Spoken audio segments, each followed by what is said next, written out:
Good evening. Welcome to our 14th and hopefully last meeting. So we'll save the interpretation for when Gandhi arrives. I just want to start off. So the agenda for today, again, really just focused on trying to finalize the report. So as I think most of you know, we wrote up a draft version. We sent it out to all of you. I think we had four of you comment on it. And so then I compiled all those comments and I sent you out the comments. So we want to go through the themes in the comments, but I also want to have room for people who didn't get a chance to review the draft who might also have some questions or want to see some changes in the report to get a chance to offer those as well. So we're going today to, you'll see that we made new name placards for those who were missing their name placards, because I want to use them today as a way of raising your hand. Is you could take your placard and you could just put it on its side like this, because I just want to make sure we give everybody a chance to speak. And often when we just sort of go free form, it's harder for quieter people to get their voices in. So we're going to just try and do it that way this time. Okay, before we get started on just jumping into the report, I know we have, Nikki has some news or words from the mayor. So Nikki, if you want to come share those. Hi, folks. Thank you for coming. The mayor was hoping to join you tonight and pass this on in person, and thank you. She and her household have fallen under whatever the latest plague is, and we did not want to spread that right before the holiday. But she did ask me to update you a little bit. So even as of this morning, the mayor has been talking with the mayor-elect about the decision about what to do around the school. They're both very eager to get the recommendation of the CAG and to look at sort of the things that you've been grappling with. But they are committed to moving this process along as smoothly and as quickly as possible. So they are very happy to be working together towards a decision on next steps. So again, Mayor Ballantyne, Mayor-elect Wilson, as early as this morning, we're saying that they're going to move forward together in making a decision. So thank you in advance for your recommendation. That's going to be a really important part of that conversation. And also just on behalf of Mayor Ballantyne, thank you in general. You've had 13 meetings. This is the 14th. It's been a long year. You've wrestled with literally some of the hardest things that we've had to deal with as a city, both the reality of municipal finance for the next 10 years, but also the reality and the crisis of a school needing a home as soon as possible, and knowing that our next school is going to need a better home, right? Or at least the facilities and a plan for that in the future. So you have grappled again with the data as we have been getting it to you live. You've seen everything that the mayor has seen.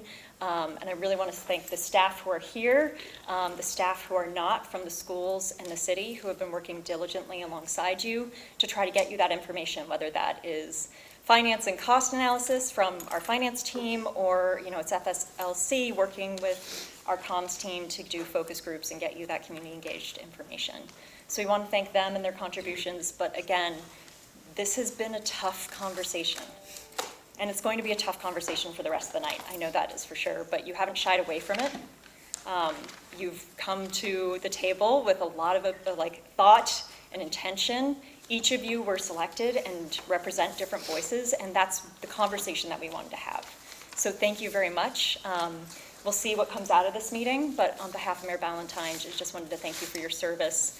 And we'll do everything in our darndest while she's still in office, and certainly beyond that, to make sure that this school project is a success. So thank you. Thanks. Okay. So my thought about how we would proceed is, as I mentioned, I want to first just sort of walk through the questions and comments that have been raised for further discussion. I'm not going to do it necessarily in the order I sent it to you, but I am, because I divided it up a little bit differently, and I want to take some of these things in sort of order of magnitude of how much they matter in guiding the rest of the conversation. And then as we're going through that, to invite additional comments or themes that people have about things they might want to change in the draft report. So, to get us started,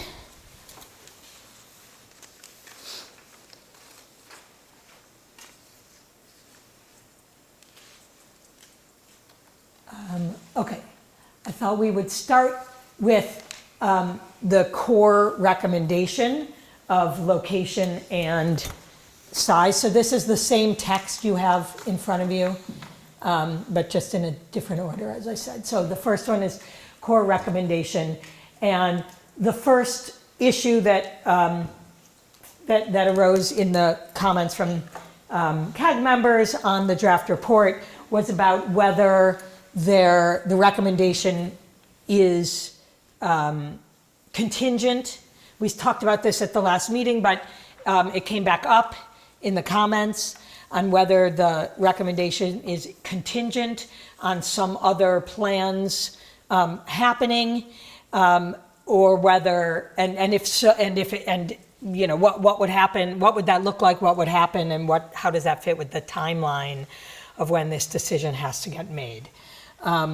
So you saw that we also sent out some of the city's thoughts about the timeline and the time constraints. So let me just start with that topic. And I don't know, Matthew or Ryan, since they were your comments, if you want to start off and say something about that.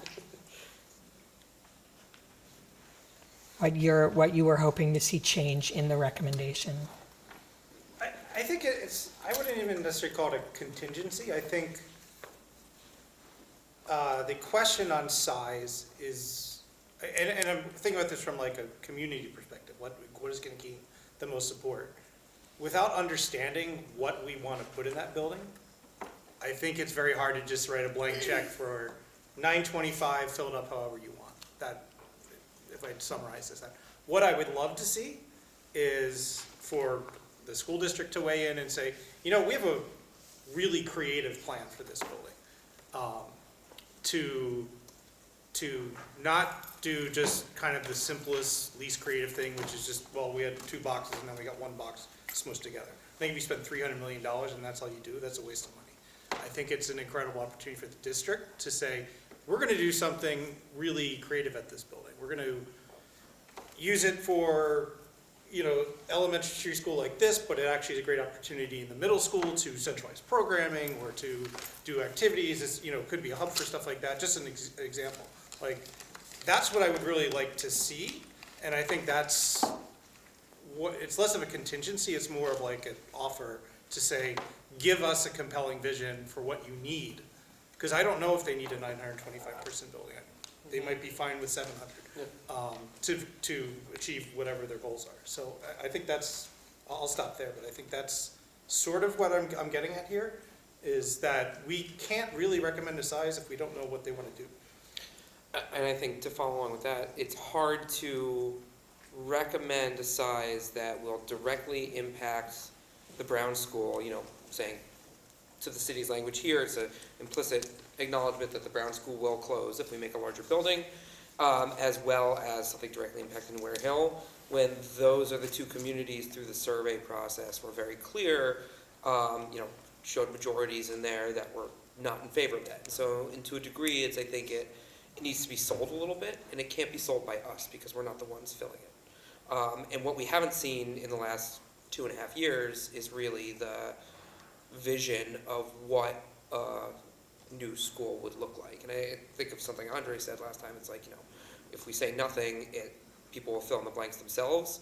If we just say, hey, we want the biggest school possible to maximize the money, people are going to fill in the blanks themselves about what that means for their students, for their families, for their educators, and it's going to cause a lot of concern. I want to see that that is a productive and healthy process, because I do believe throughout this whole process, there's a lot of reasons to support a larger school. I think having a larger school that can have the state-of-the-art facilities, maximizing the educational funding that we can get from the state is a huge driver of that. Maximizing the flexibility of the district is a huge driver, but that only works if the families and the community are on board. And if we're not clear that like this is the missing piece of the puzzle to make that happen, I think this recommendation would fall on unfavorable ears. So I guess I want to understand, like, so the charge of the committee is to recommend to the mayor whether the school that's going to be rebuilt is going to be rebuilt with enough capacity, right? The MSBA is given a choice. Should the school that you're going to build have enough capacity to encompass the Brown school capacity or not, right? And the timing of your recommendation, right, and actually when that decision has to get made is like before January. So I guess the question is, like, if your recommendation is it's dependent on what the school committee says, like, Andre, is there something the school committee could do to answer this question? By January? Not do it any justice, no. What, Also, go ahead. Yeah. on that point, Mr. Green is one member of numerous members of the school committee. And so we have, and a new body of school committee members next semester, next year. So that does not compute. I don't understand what your. My question was just on timing. Right. So- So we haven't, I just want to, if you're only talking about Winter Hill and Brown, then you need Yeah. 675, right? If you look at the current populations, right? So the question is, what do we need this extra couple hundred seats for, right? And that's, I think, the driver of, we support Sycamore. I think obviously you're going to make it bigger than 450. I think there's uniformity there. I think the question is how much. And I think a lot of people's concerns are not over going from 450 to 550 to 600. It's going to 900. Because that would be, I think, the third largest elementary school in the entire Boston region. Does the actual seating have to be mentioned in like a budget override question, or is it just could it be framed as maximum size for, need for swing space for others? It will be a number. You have to put a support number. no, not for seats, of dollars. Okay. Yeah, Rich, do you want to maybe say a little more about? I'm going to start using this shorthand. So we've got our team. Parkins Eastman is the lead. They've got an educational consultant, sub-consultant. The work that they are doing right now is with SPS administration and the education leadership team in there. Basically, Superintendent Carmona's team. Daniel's sitting on these meetings. The output of that effort, which we're targeting for April, is twofold. One, it's the preliminary design program, which goes to MSBA for review, and it essentially says the number of seats and what those seats are intended to serve. There's also what is called the educational program, which is an even more fleshed out version of that, which essentially establishes the vision for the building. How many gen ed seats, what special ed programs are going to be there, and then the whole, I'm still bad in the cold here, so all of the intricate details around what those programs are, and it gets very detailed. And I think it does get to what you're talking about as a vision for the building. it's largely driven by Dr. Carmona's team. I think there should be some interaction with the school committee. I don't know exactly what stage case those happen. But that is happening right now. And I'm happy to send, for reference, because I just sent it to that team, the educational program that was put together for this building. Which is what, 300 pages? Say again? Which is what, 300, remember around 300 pages? Yeah.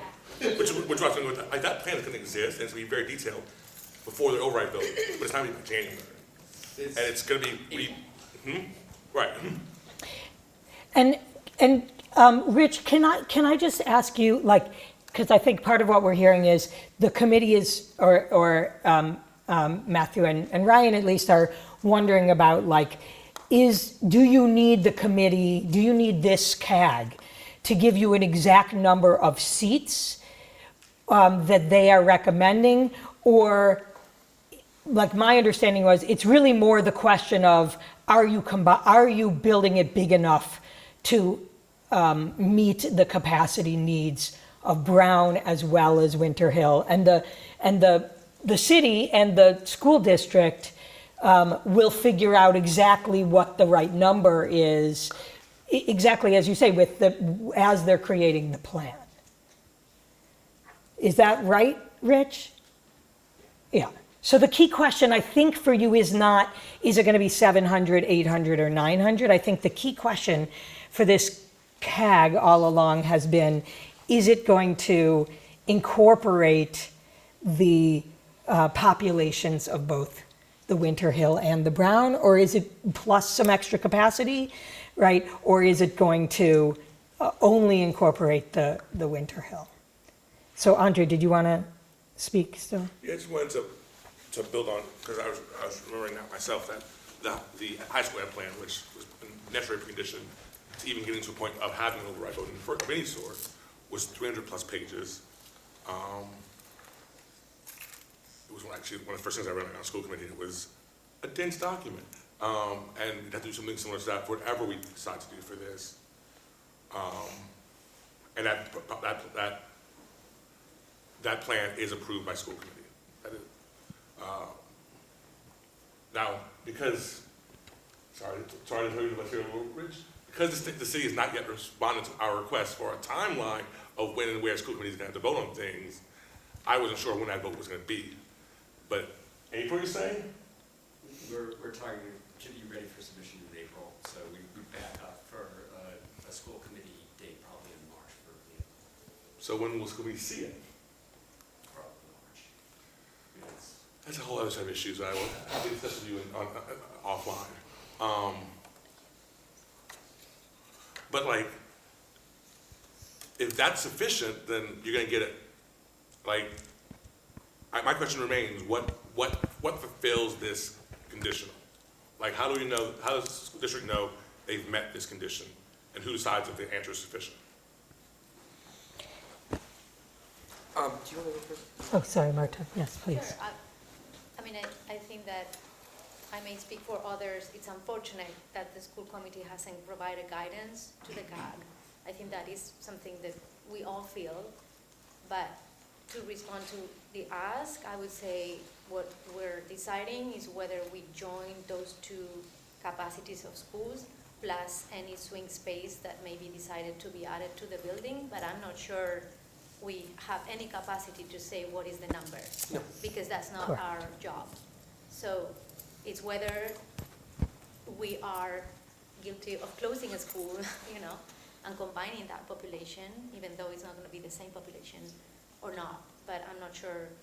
I don't think the city or the school committee or the designer for sure or the MSBA are ready to commit to an exact number right now. That's my understanding. But I would agree that the school committee could have guided this a little bit more, and I feel disappointed, like many of us, that has not happened. Yeah, and just, I want to just remind you, and then I'll get back to you, when we were talking about this at the very beginning of this process, the one possibility was that the school building committee would be the forum for this decision, right? The question that keeps happening here is like, whose job is it to make this decision, right? And which decisions? And the mayor decided that the school building committee was not where she wanted this decision about should this school serve both the populations of the future Brown and Winter Hill. Did not want it to happen at the school building committee, did not want it to happen just in the mayor's office, right? Or just in the school committee's office, but instead to try to get a broadly representative bunch of people, have a very public process with all the information coming out, right? And then, and this was the forum for making that decision. So that was the mayor's wish. That is why this group exists. So the problem, I have something else I Yeah. want to respond to Andres with that, but I mean, the problem with that is, the school committee and the mayor are accountable elected officials who are charged with making decisions. So I think that's where a lot of this disappointment really comes from. It's like nobody can hold us to account for a recommendation we made. So it's a little bit of a dodge there from the mayor's office, because that is why we elect officials. What I'll say then, in my view, this recommendation is not a procedural recommendation. We don't really have, we've seen a lot of documents, I think I've learned a lot in this process, but we are not experts in any of this field. It would be a mistake to say, this is the amount of people, this is the number of students this group decides should go to school. I don't think anybody's suggesting that, because that would be really hard to do without the technical expertise to do that and the experience in those fields.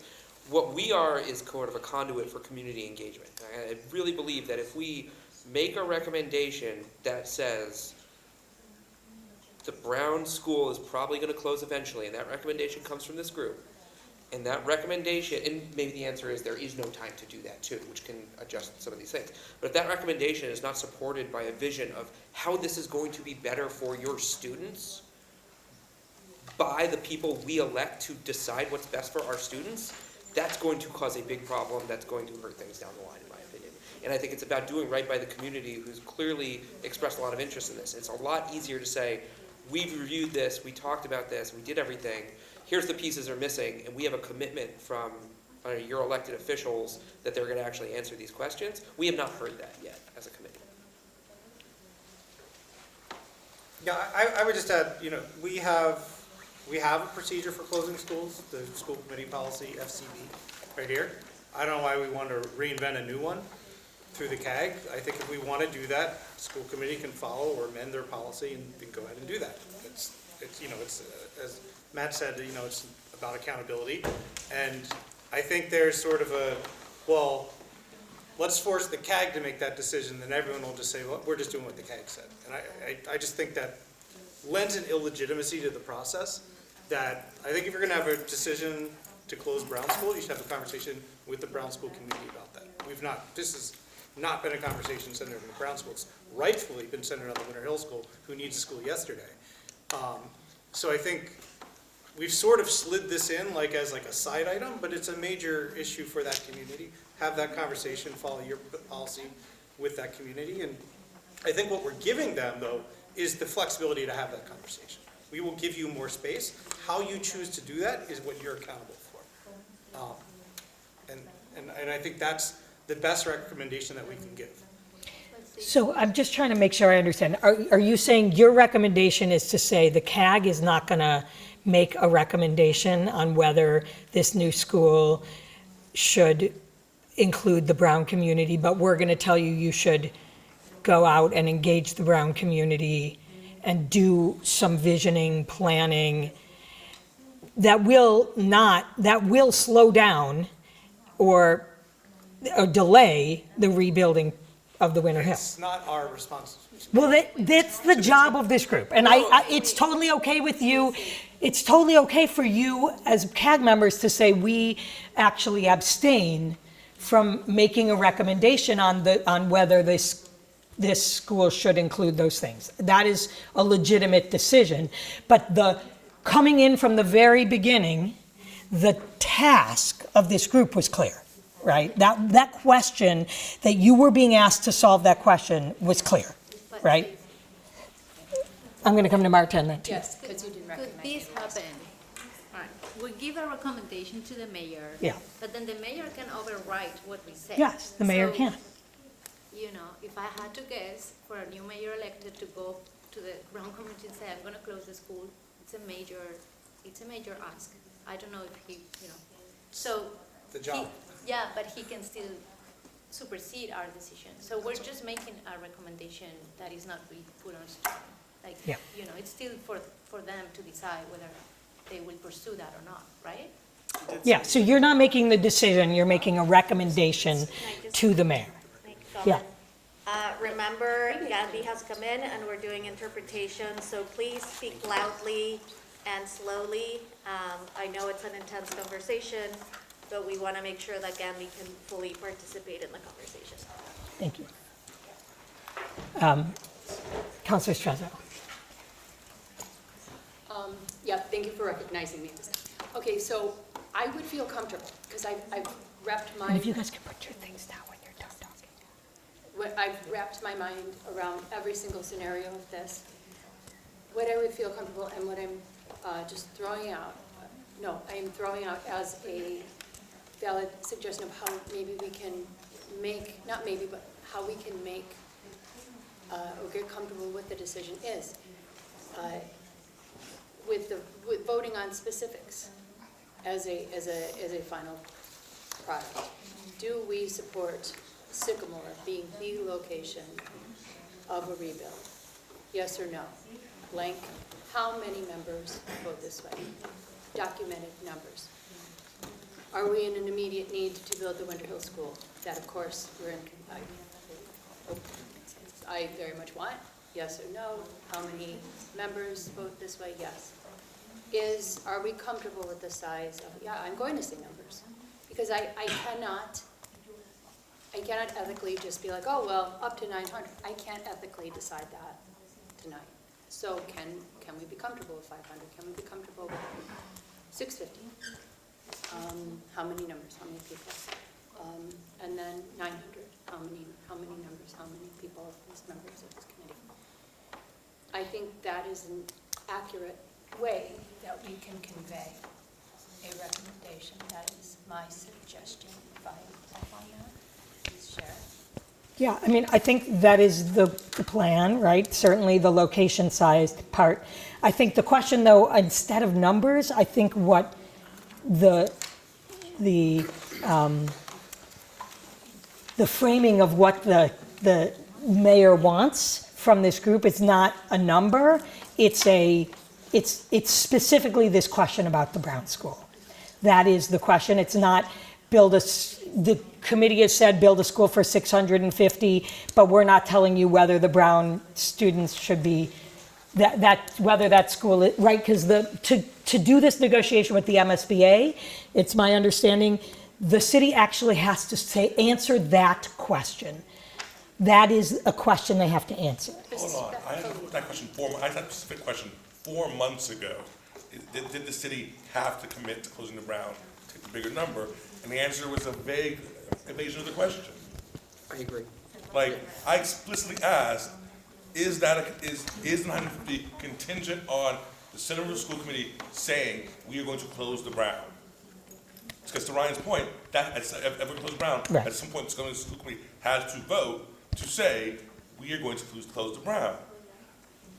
If the answer was a clear yes, we just started that conversation. Because if the Somerville School Committee doesn't have the votes to close the Brown, then this point would be moot because you couldn't do it. You couldn't get the pledge. So I am now deeply frustrated that I'm hearing today that the answer is yes. In order to get the 950 people, there's been an affirmative statement that we will close the Brown. Because that's not even in any of our drafts. Yeah. And I will say to that point, that's exactly what we were getting at here, is like, I don't feel like I can say we should definitely do something that closes the Brown if we haven't heard from the school committee that that's something they support. Because if we say, hey, we should close the Brown to make a bigger school, and the school committee would vote that down, whatever to 1 or something, that's a harder sell. Right? So like, that's the missing piece that we've been missing that from the school committee as well. Like, the school committee needs to assert itself as part of this political process and say, we don't have to wait for the city to ask us what we want. Here's what we believe should happen. And that's what we have now heard. this becomes very chicken and the egg. Because closing a school and then saying, you can't close a school is also a really tough thing to say and do. And I think it undermines what we're trying to do here, which is get a debt override passed for Winter Hill. Right. Yes. And if we have all of this, I'm sure there's competing opinions. You're gonna have the current school committee and then a new one with 5 new votes, in fact, right? 4.5. 4.5, yeah, 4. It's like we had to describe it.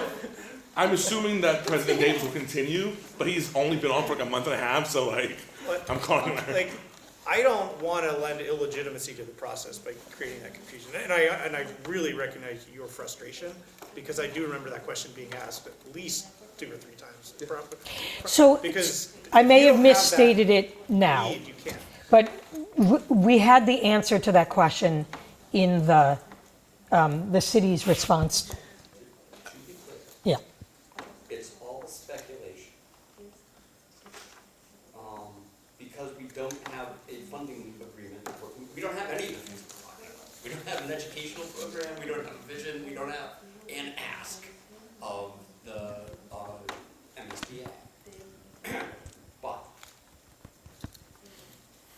were we to put together the educational program for the larger school, I think that, and the MSBA agrees to fund the larger school, that would largely be centered around district-wide populations that do not depend on the Willow Ave building remaining an active school in order to get to that.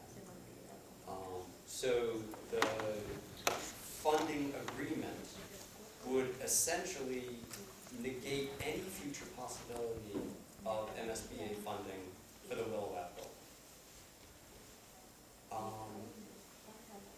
So there's some certainty there, like in that there would never be state funding for the Willow Ave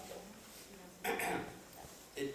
It is highly unlikely that the funding agreement would set forth any sort of timetable or requirement to close the ground. It simply means that at some point that building will fail and there will be no state aid for us to rebuild that building. Now, the converse is not necessarily true. That if we only build a smaller building, that there will be funding for this Willow Ave building. There's no commitment for that either, which is also the heart of why one letter of intent, statement of intent was accepted, the other was not.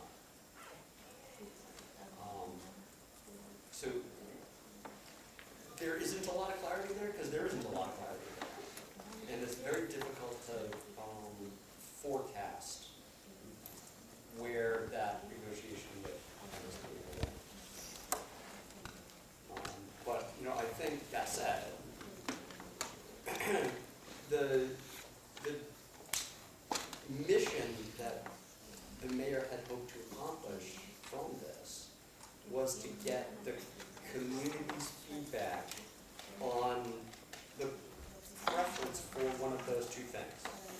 Small building with risk, or large building with certainty and let's just name it a very unpopular decision for the Brown School at Willow. Andre?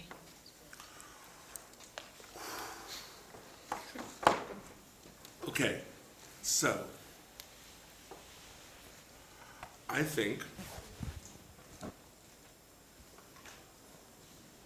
this is a place where we could have searched for some frankness at the beginning. It is not exactly news to anyone in the community that the fate of the Brown has been an issue for over 40 years.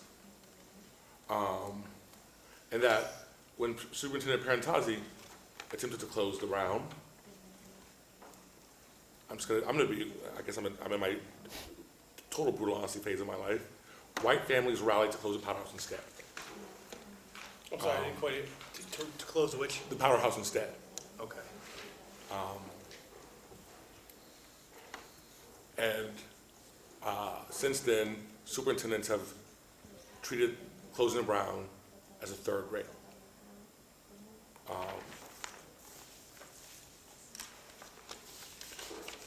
Now, I wish the mayor had been more transparent up front with, the real question before us is, should we close the Brown?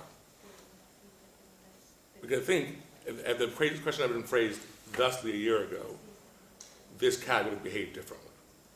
Yes.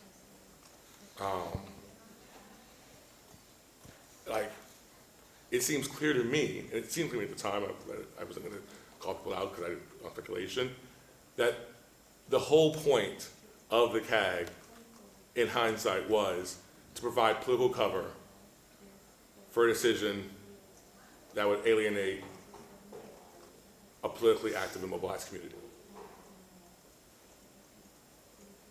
Unfortunately, if we're going to do what I think is and I've been very clear to me, is the ultimate, most important thing, which is to get a new school built as soon as possible,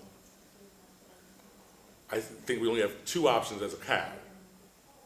One is to punt again and just not speak of it, or, and I do not know what that does to the MSBA process, but I can't imagine a good thing, or to make a decision with bad and perfect information, excited for the fact that the reason the CAG clearly was formed was to take this decision out of politicians' hands. Because as I mentioned at our last meeting, had the mayor wanted to, the mayor could have come to school committee a year, 2 years ago, 3 years ago, whenever we first said, hey, we need a Winter Hill, and said, okay, great, tell us what you want. The mayor chose not to do that, and thus here we are. And I do not know a good way to make a quality decision on a timeline that doesn't keep this from slipping. Which is why, again, I am deeply frustrated that, like, when we asked, do we have to make this decision right now, I didn't get a clear answer to that till today. And truthfully, I feel like that's been the theme. And I think this is part of the frustration, and what I hear from parents and families is that this feels like one of those processes that's set in stone, and we're just providing the cover for that. That is what people feel about this. I've heard that as well. Whether you're an elected official or No, not. I've heard it as well. I don't disagree with you on that statement. And I think that is why it's important. And again, I'll come back to it. It's like, I don't fully understand why the school committee had to wait to be asked for that, because you guys are elected officials as well. And so I want to say from a visionary leadership perspective, that's been lacking across the board here. And that's what we really, I think the missing piece that could have helped families say that. I think if there was an authoritative voice from the school committee saying, this is what we believe our district should look like, that would have changed the conversation as well. I don't think that should absolve the city of any of the responsibility. And truthfully, I think what the most amount of good we can do with this document is make a clear recommendation that does not delay anything, and provide the basis by which people can understand more about this process and see, and provide some transparency, and see where we, being involved with it, can be a little bit more critical of that process. Especially, I think some of the comments around Trump, very valid there. Very frustrating experience for a lot of families, and all not knowing what's going to go in that building. Very difficult to say, yes, we're going to vote for this. I think everything I've seen has said that there are huge advantages and really good reasons to build a larger school with the long-range view of closing the Brown. But to your point, that should have been incredibly specific much longer ago. That should have been explicit 13 meetings ago. The fact that it's not is something that also needs to be held to account too. I want to give a chance for people who have not spoken. Paula. Yeah. I understand the different opinions, but as I remember it, when we first saw the maps, the first maps, it was at least for me, it was clear that we were discussing what to do with just these two schools. I mean, with the understanding that there will be recatching, and we are not saying the students, the current students from this school must attend this school, and there is this school choice anyways, right? But I thought that we were always discussing that, or the implication that building a bigger school, that was my understanding. It was clear to me. I don't know for others, but I want to say, to me, it was clear that that was what we were trying to decide. I had that impression. Corey? Yeah, I'd agree. I mean, I share a lot of the similar frustrations that others do. It's been kind of talking around the purpose of this group. It has always felt like the group that would provide political cover for a difficult decision. And I think that has always been clear to me as well. And so it's not like I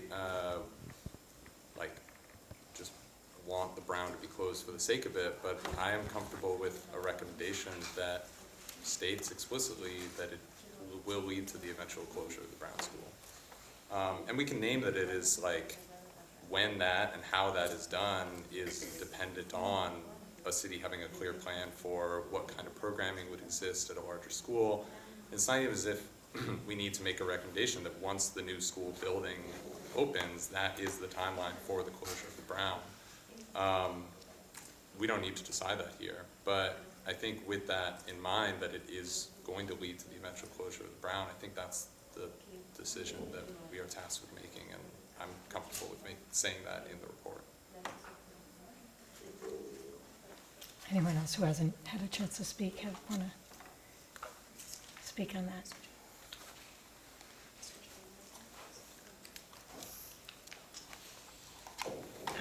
Okay, Marta, you wanted to say something? Yeah, I was just gonna add that, so the Brown School, the physical building has issues, right? To me, it would be encouraging to hear from the from the school committee to say, you know, Brown School is an outlier in the district, and we want to even it all out. Like, at least it would be reassurance for us to know that we also have the backup of the school committee. It just feels like, I agree that it feels like we're shielding, you know, that decision. And I think it's fair to, I agree with Corey, I agree with assuming that we're gonna have to close the school, the Brown School, but I think that information also needs to make it into the recommendation saying, you know, we didn't get specific guidance from the school committee on whether the school is an outlier, and we need to make, you know, like that to me has been like the missing part that, you know, we were not provided with.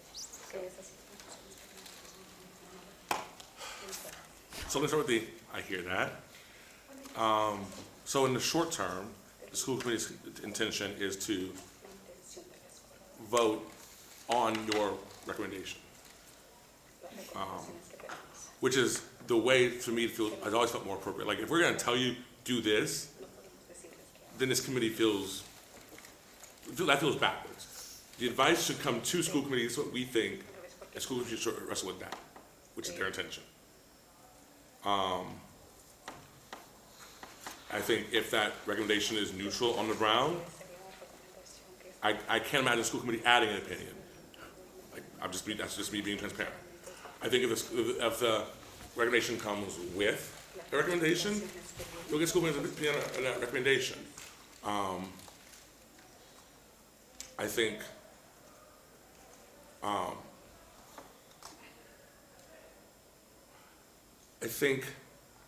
we have all struggled, including school committee, because we have discussed the CAG on multiple occasions. We've discussed giving CAG our thoughts on various components of the decision on multiple occasions. We've done so. I think we've all struggled with who's going to be the person to say ultimately. I think it's fair to say that we think that should have been school committee. I think, and I agree with Paul, I think it was clear that the mayor thought it shouldn't be school committee.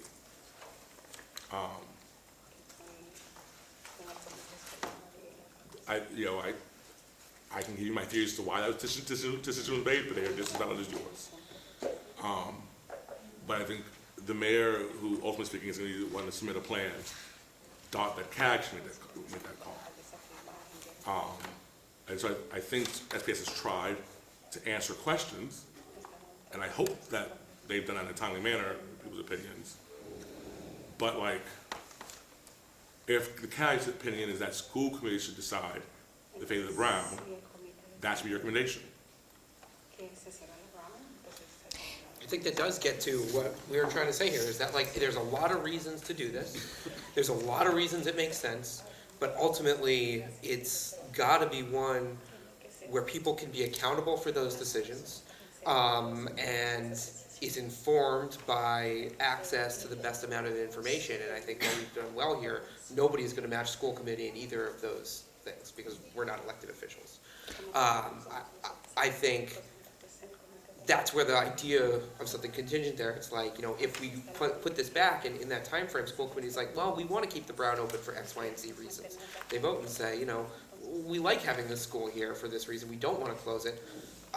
I would absolutely not be in favor of making a larger school just for the sake of it and dealing with all the uncertainty that follows.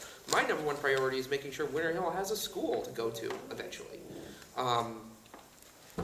And so that uncertainty makes that challenging, which is where I flip-flop back and forth, where it's like I see all of the reasons why this makes sense for the district, this makes sense for the community. I love the idea of Sycamore Street getting the most amount of dollar funding possible to make the best possible new school that we can make for students who have been displaced to a different school.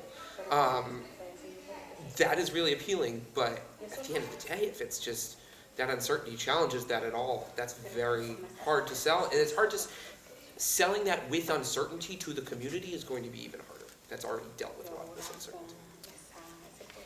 So I wonder if I can just reframe this process a little bit.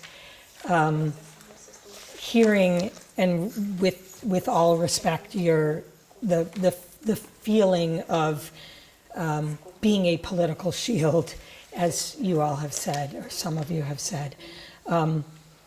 I will say that in our work on public policy consensus building, we are brought in to help when there are difficult decisions to be made in a community. And sometimes the battle is everybody wants to be able to be the one making the decision. And sometimes the reality is that nobody wants to be the one making the decision, right? And in either case, it's hard to get to the best interest of the community as a whole in that context. So whether an elected official is thinking, I want to do best for my community and I want to be reelected, or I want to stay, I want to keep my constituents happy, or I want to, whatever it is, all of the, both combination of personal and political motivations that officials have, right? And maybe disagreement between the mayor's office and the school committee and the city council on exactly who should have what say on which aspects and who should be involved and in what ways, right? The goal of this group, of bringing this group together, was to bring people who actually have opinions, right? You each come with constituencies and opinions. No, you're not elected, right? But you, some of you are PTA, right? Or some of you are elected in other ways, right? So to come and really talk to each other and hear all the different views, hear the information, and make a recommendation. Accountability will stay with the people who actually make the decision. You are only making a recommendation, right? But the goal of this process was to get to actually a better understanding of what is really important to all these different members of the constituency. This is not a technical decision at the end of the day. There are technical components. And so you've learned those technical components and the technical information, but your charge was to bring yourself and your actual opinions and interests, right? And the perspectives, the broadening of perspectives that you get from talking to each other to try to give some good advice. That's the role. And I understand that's not fully satisfying, but that was the job, right? To the extent it was not clear that a decision about the future of the Brown was built into this, I don't quite know what else to say. It's written into the description of the purpose of the CAG.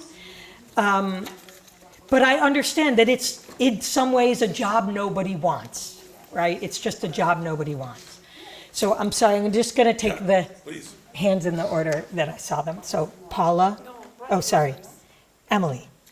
I guess what, I'm not going to respond exactly to all the things you were saying, but I guess something that is, frustrating or disappointing, right, is that, so we're a group of people, we've absorbed a lot of complex information, we've been working for a year, and we have sort of just barely come to sort of a consensus of what we think is the right thing to do, right? But we also have done a survey where we see that people with way less information than us have a pretty clear answer. I don't know, I think the survey results showed us mostly a lot of division and a lot of, and so I guess it feels a little bit like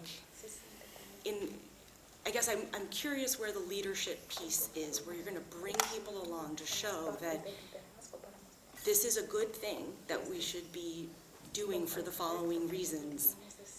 Because I think people are sort of balking at, like, yeah, we're flying in the face of public opinion, we're making an unpopular choice, no one has to do what we recommend. If I were the mayor, I would look at this recommendation and not do it, because it probably would, I don't know, I'm not sure I would, there's a lot of evidence to prove that it wouldn't pass.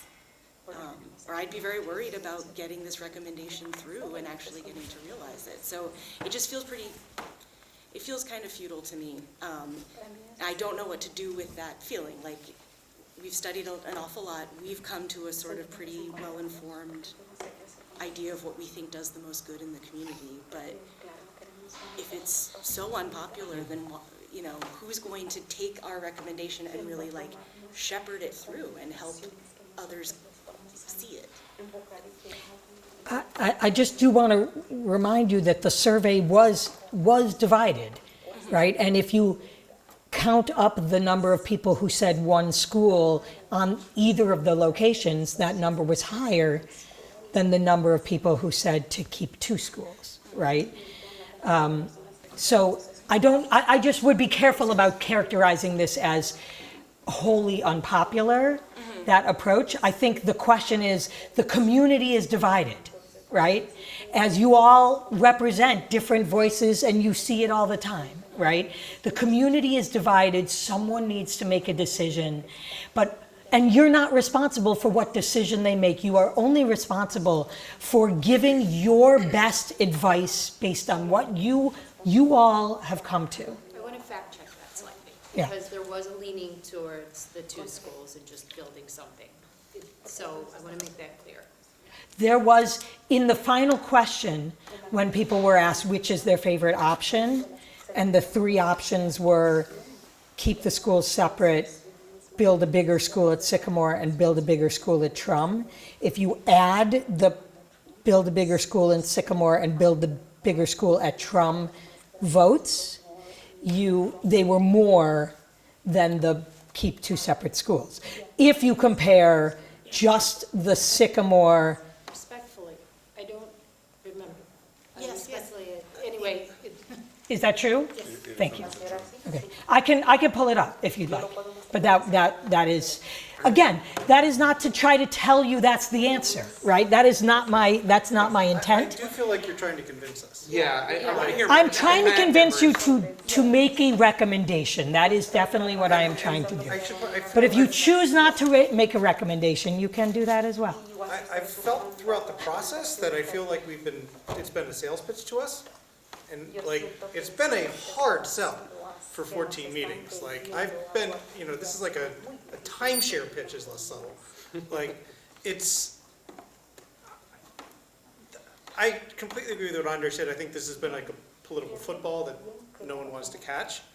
But I think the most responsible thing is for us to reject this rather cynical framing, which was to purposely pit two communities against each other, so that if you want to keep Brown open, well, you're the one who's trying to slow down Winter Hill, and aren't you a terrible person for that? And I think frankly, that's gross. I think it's disservice to the Winter Hill community, because it has not gotten them any faster to what they deserve. It's bogged everything down. And I think we should call it out in our report and say, we reject this cynical framing, and ultimately the people who need to make this decision need to make it. And we can give our opinions on it, and that's fine. But I think what's going to happen is that whatever we recommend, people are going to say, well, we're just going to go along with what the CAGs, and we're going to continue to be political cover for the decision. And I'm not comfortable with that. I don't see any Sorry, reason that Marta. wouldn't happen. I understand what you're saying, Ryan. I think that the weight I feel is that if we choose to recommend for a bigger school and then the Brown community don't get anything back, that's a very active community. The debt override may backfire. That would be a disaster. Then we don't have money, we don't have a school, you don't get a school for the Winter Hill. We're trying to weigh this because, if you don't have a plan for the Brown community, I don't think they will vote in favor because they will get nothing. They will not get a new K-2 or a new teen center or a new anything. It's just we're closing the school. And I understand that the numbers in the survey say that. It's a different thing when you actually go out and a lot of people have had time to digest what they're going to get out of it. So that's kind of been what I'm trying to say. You need a plan for Brown.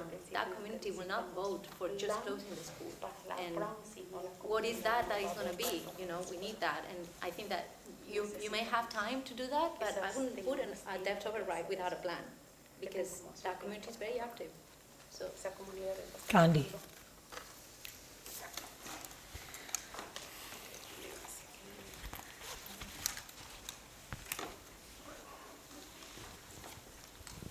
Can you give the interpreter? Once you do. Yes. Can you give the interpreter? ¿Usted me escucha? Yo sí. Okay, Kevin. Can you give the interpreter? Si bien estoy tratando de entender el marco de toda esta conversación, y tengo aquí dos preguntas para Andrés, para que me ayuden a explicar lo que estoy entendiendo ahorita. Si bien dices, la Brown lleva ¿cuántos años con problemas? If you said how many years that the Brown has been with the real problems? I think I said 40, and I don't know that's a fair statement. Creo que dije 40, pero no creo que Ok, escuché bien entonces. But certainly 30.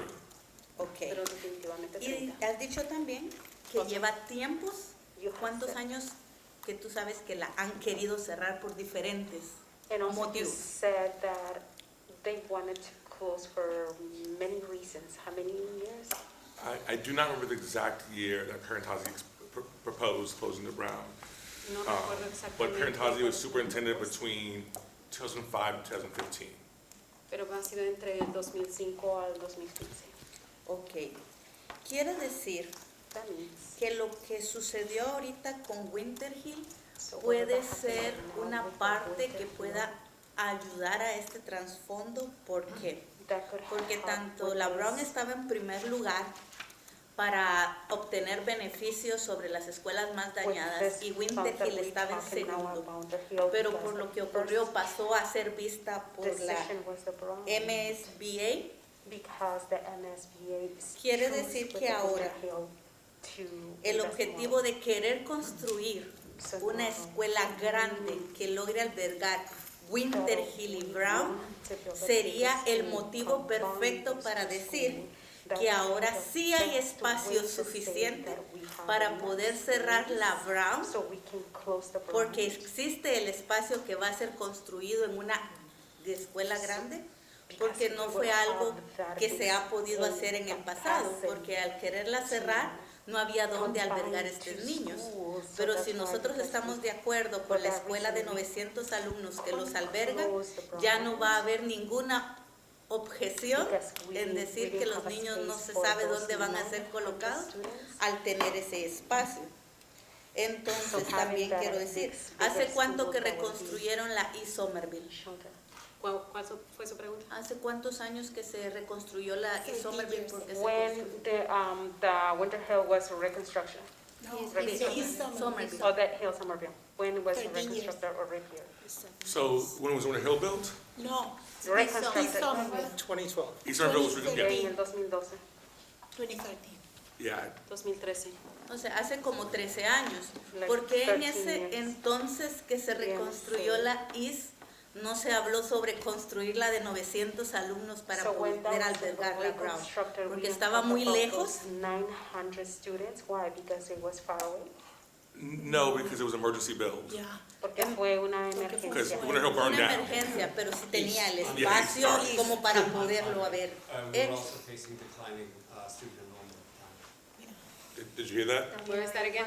We were all, one, it was far away, but two, district-wide, we were experiencing declining enrollment during that time. Estaban disminuyendo las matriculaciones en ese tiempo. Yo creo que hay que hacerlo en inglés.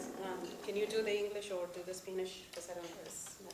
Sorry por ponerlos en esto, pero mi Mi cabeza se acaba de armar una película al escuchar cosas entre la historia y el presente. Y lo que estoy captando que está sucediendo es, como ustedes lo están diciendo, que esto parece como que está siendo guiado a que demos el ok para la escuela más grande que pueda albergar las dos escuelas para al fin poder lograr el objetivo que ha sido cerrar la Brown y unir las dos, como que lo que le pasó a Winter Hill y poder obtener el budget para la reconstrucción de Winter Hill también sirve a los intereses de que va a haber el espacio suficiente para cerrar Brown y que estas dos escuelas puedan ser unidas, pero nos estamos dando cuenta que la comunidad no quiere cerrar otra escuela pequeña, quiere mantenerla. Entonces, eso es algo que se tiene que estar viendo. Y si Winter Hill tiene su espacio para ser reconstruido con una proyección a alumnos, esto es lo que podemos decir que se está dando. Entonces creo que aquí el marco, como han estado ustedes diciendo, esto se ve como que apoyar la escuela suficientemente grande para albergar las dos, quiere decir que va a ser como la recomendación adecuada para decir, al construir esto, muy bien, cerremos esta escuela, a pesar que la comunidad no quiere que se cierre, a pesar de todas las deficiencias que ha tenido por 40 años y ha sobrevivido de esa manera, y tanto la población ha estado de acuerdo, le gusta y le interesa. Entonces, sí, como que aprobar el proyecto grande significa directamente que la Brown va a ser cerrada porque ya no va a haber otra cosa que lo detenga para no poderla cerrar. O sea, eso es prácticamente el trasfondo de esto, So ¿no? that means that this is the As a K to 5. decision with that transfunds for that. May I respond to that since she wasn't? Sure. All right. There's no way to respond to that other than be super honest in a way to Matt and Ryan's points. For 25 years, elected officials have been loath to do. So let's start with the fact that, like, yeah, the reason people are proposing to use the Winter Hill reconstruction to finally deal with the Brown is because, for better or worse, the Brown parents are the most organized parents in the city. That certainly has to do with the fact that they're the richest parents in the city. And in a city where the relationship, Okay. they are. Look at this, look at the That's- census no. tract data. We're gonna It's talk, not we're gonna supported talk by one, facts. we're gonna talk one at a time. That's not Um, Or let me reframe that another way. The Brown consistently has the lowest percentage of low-income students in the city. That is objectively true. accurate. Yeah, Consistently, it has for 20 plus years. not poor and rich are And for different the, things. for the Like, children what does that that it vote say? helps quite a bit. I am- Yeah, you know what, you have a point. That is not to say there aren't other reasons to support the Brown, but it is demographically true that for 25 plus years, the Brown community has been demographically the least poor. Is that a preferred way to frame it? Yeah. All right. Now, so that's own that. That's own. That's why. And it's a building that it's really hard to do much more with without triggering ADA.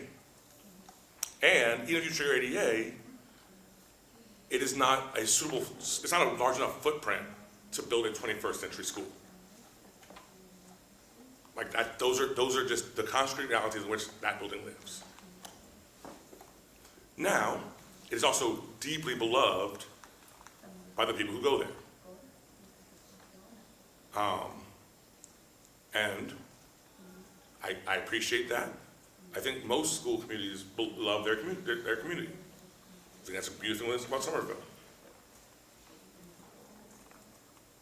Now, to your point, like, if we do not combine it with the Warner Hill, we have to figure out either some way to just close it, or figure out some way to deal with those very real constraints around the building footprint and the building reality. And there are no easy answers there.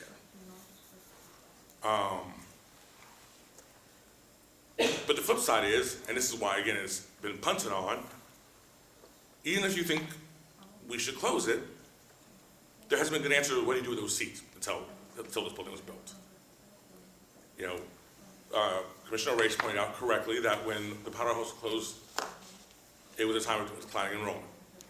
We thought for years that summer public schools would continue to decline, and then it stopped, mostly because of gentrification, but it stopped. Summer public schools stopped declining. We're now in a situation where we're pretty close to full with our current building footprint. And so, I think the idea is, and this decision was made above my pay grade, so I'm going to try to paraphrase here and give you the same stuff. So, that if we want to take advantage of this opportunity to build in Winter Hill to deal with another pressing building challenge, whatever you think educationally, that's why they framed it thusly. Now, as I mentioned before, I think we could have all benefited from more honesty and transparency about that being the framing up front. I think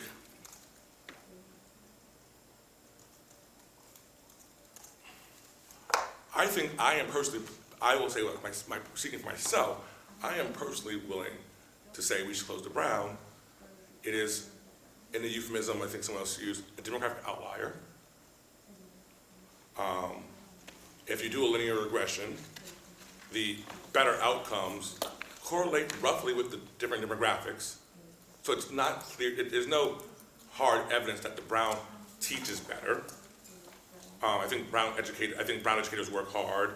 They do all those right things. I would certainly not criticize the Brown community, the Brown teachers for their work. But if you do a regression against race and class, there's no magic sauce to the Brown that's responsible for they're getting the test scores and the results their demographics would suggest.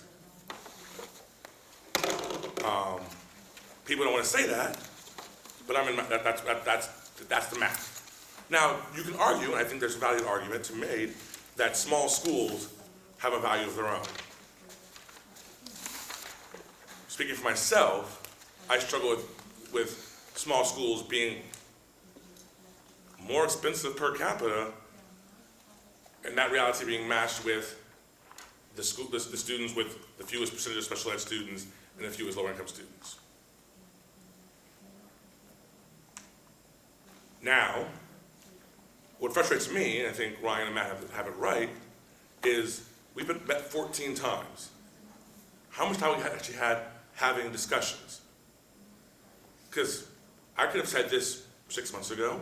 I know Councilman Federal disagrees with me. She could have put our counterpoint. We could have gone back and forth, had a discussion. It feels really late at 7:15 on what hopes to be the last meeting to start having that conversation when it's really been the conversation, the hardest issue the whole time, and not really discussed. And that's my frustration, and I want to apologize. It sounds like I'm frustrated with people who disagree with me. I am absolutely not. I think people are bringing good points. This is a frustration with the process that meant that for the first 10 of the 14 meetings we had this time, 2 of the hours were spent being talked at. I think Ryan's right, there was a sales pitch, when I think we'd be in a much better place if we'd spent that 20 plus hours spent being talked at, talking to each other.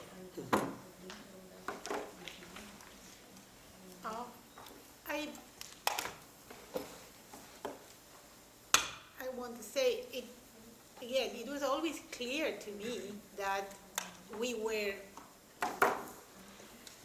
the political cushion. It wasn't said, but that was clear to me, right? We all know that this is a difficult decision to combine schools, any school, in the Brown School. I wasn't aware of a previous story of proposals to close it, but what I knew is that it had structural problems in the past, so it had been a school with building issues before.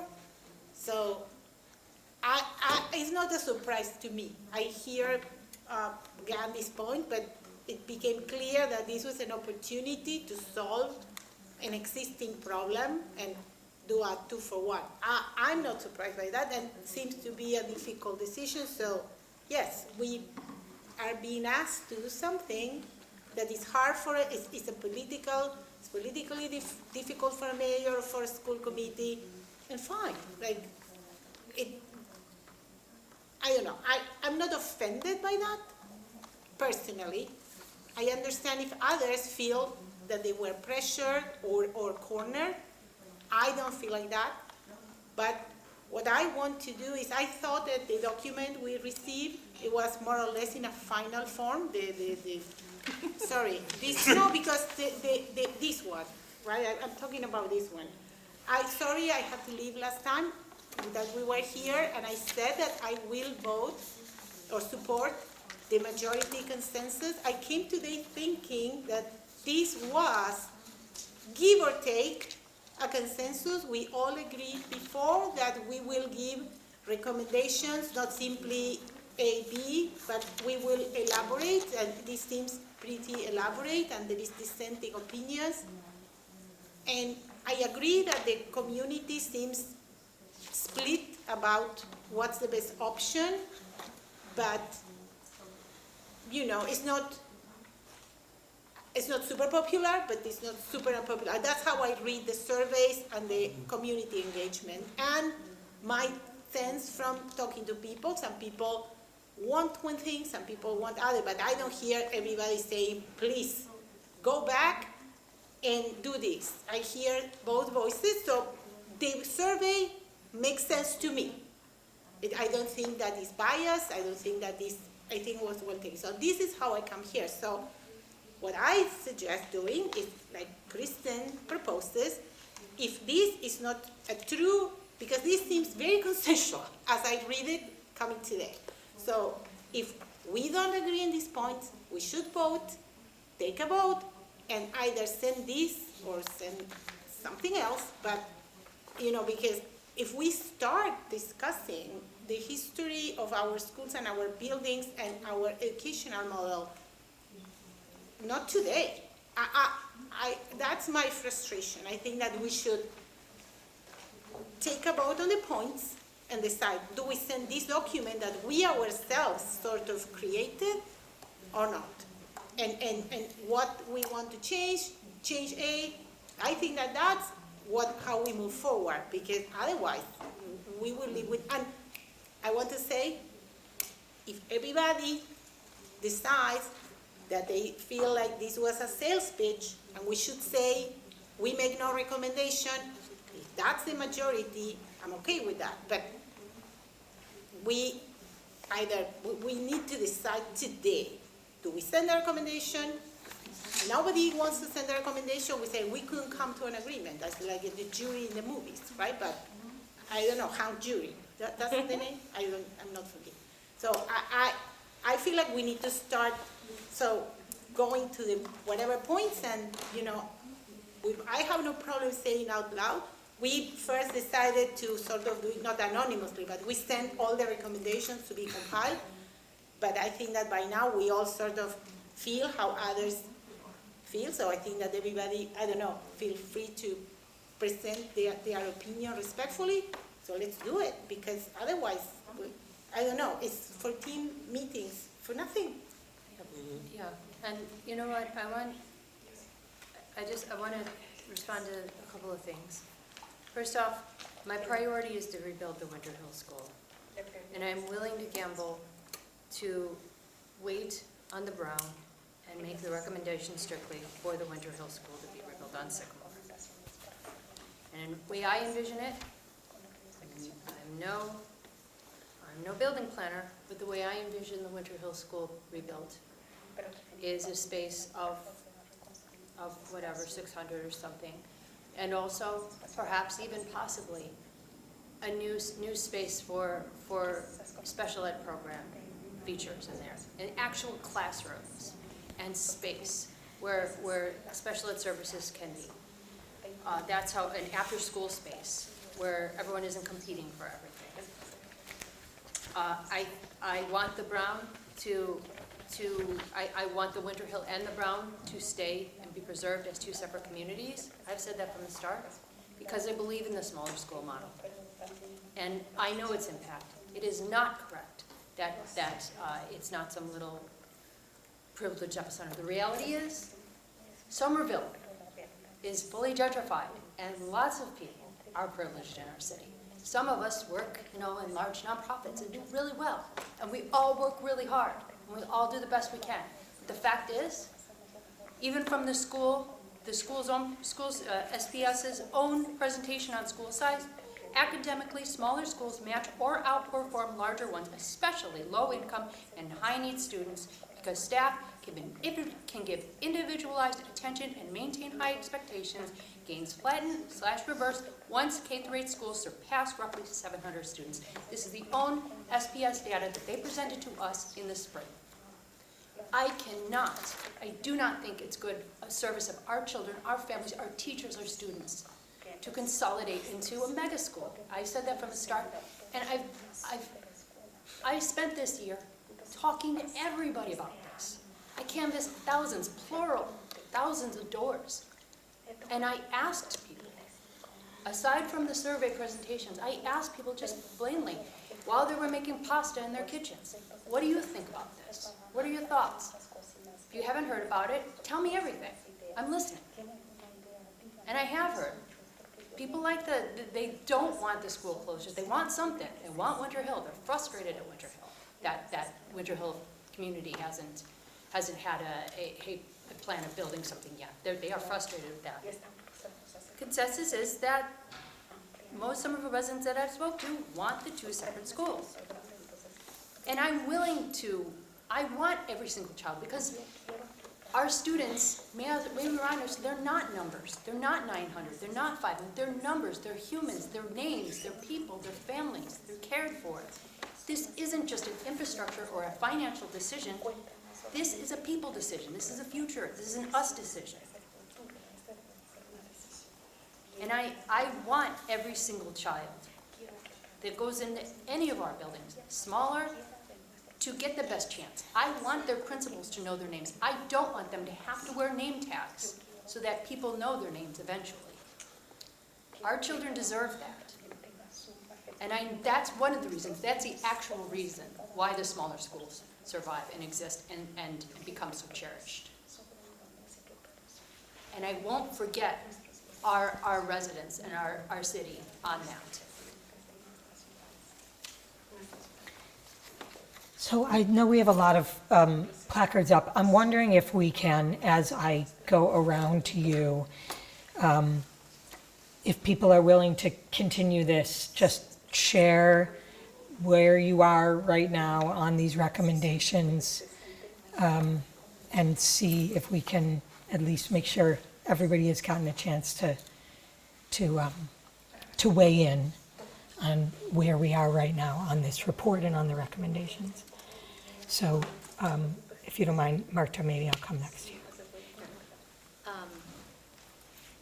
I agree with you that I think that the statements here are very accurate to what we have been saying. I'm in agreement with what he's saying here, and to refute a bit of the thinking that, you know, we have to do right by the residents. I'm not sure people will understand that if you want to keep smaller schools, you have to pay more taxes, and that is where my feeling is to go for a merged school, because it's going to be more efficient long term, and that's going to push less people out of the city, because then when you raise taxes also, you gentrify a city, people have to leave because they cannot afford to live in the city. So that, to me, to take the socialist approach, that would be what, I think that worries me the most, and that you could get, excuse me, it might get it may not get that second override, and then you're left with no school.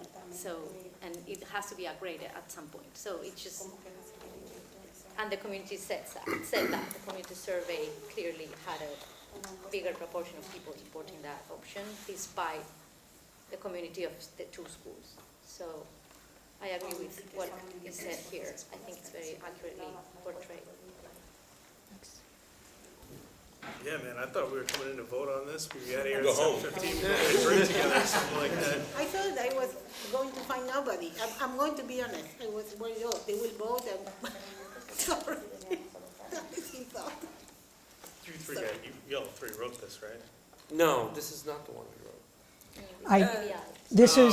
This came from the input everybody gave on the survey that we synthesized, plus pieces from the three-person that are integrated in, plus points from our last meeting.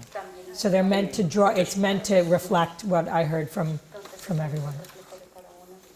I mean, I think this is close in principle to what we did, but honestly, I think this document in and of itself, I still have some major issues with comments that were made on the Google Doc, where there were things added that really were surprising and I didn't feel needed to be in there. I can talk about that.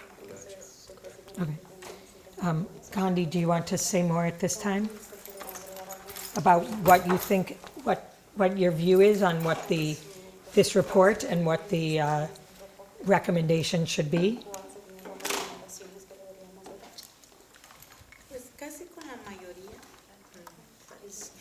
Could I get a quick clarity? Is this, are you trying to frame this right now as the recommendation each, and if so, is that? I'm trying to get, as was sort of suggested, of go around, have everybody say where they're leaning. It doesn't mean no one can change their mind after hearing, but to get a sense of where are we right now on this report. Are you trying to say that this is a vote or whatnot? Because it's The body? I mean, it's not exactly a vote, but it is a where do we stand conversation. I do want to hear what everyone has to say, but also, it's not, are we going another round of like all the things, because, which I want to hear, but what exactly are we, to your point, earlier you said that this is do we keep the school as 900 or what have you, or are we consolidating? So is that what you're trying to imply? Yeah, I mean, that's what people I think are speaking to. Okay, because that question. Yeah.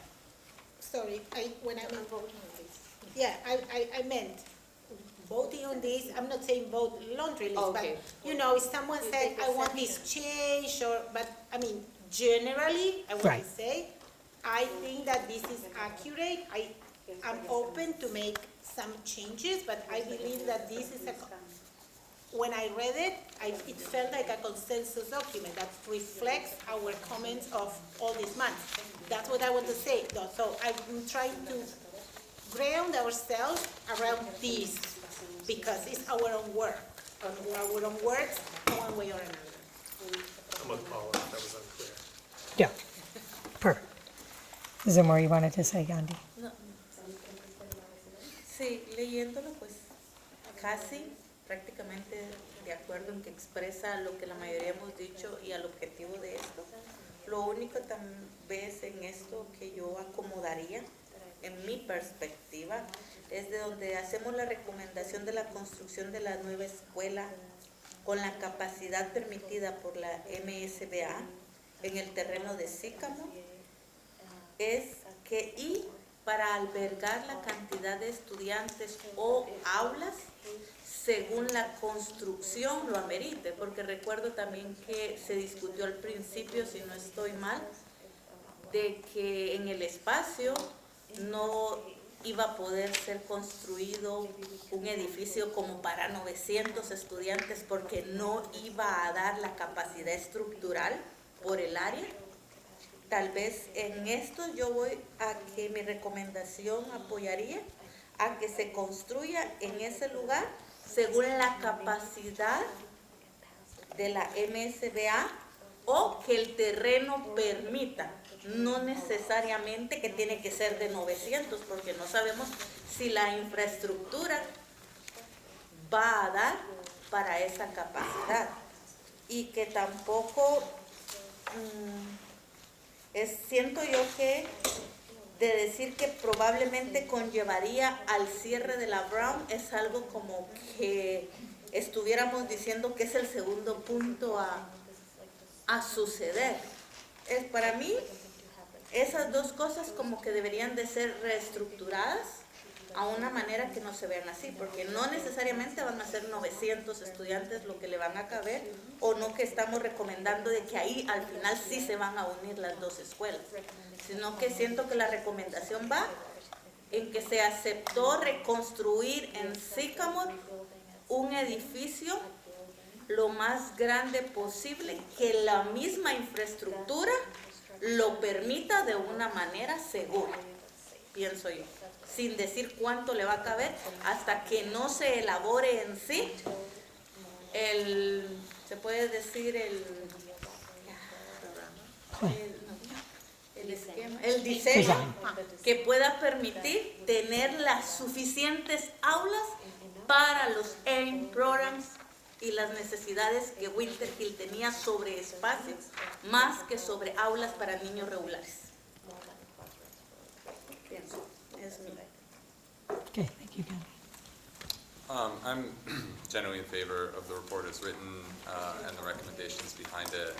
And I think that we should probably be a bit more precise in the main sticking point that I'm hearing in terms of, or at least a main sticking point in terms of whether this would lead to the eventual closure of the Brown.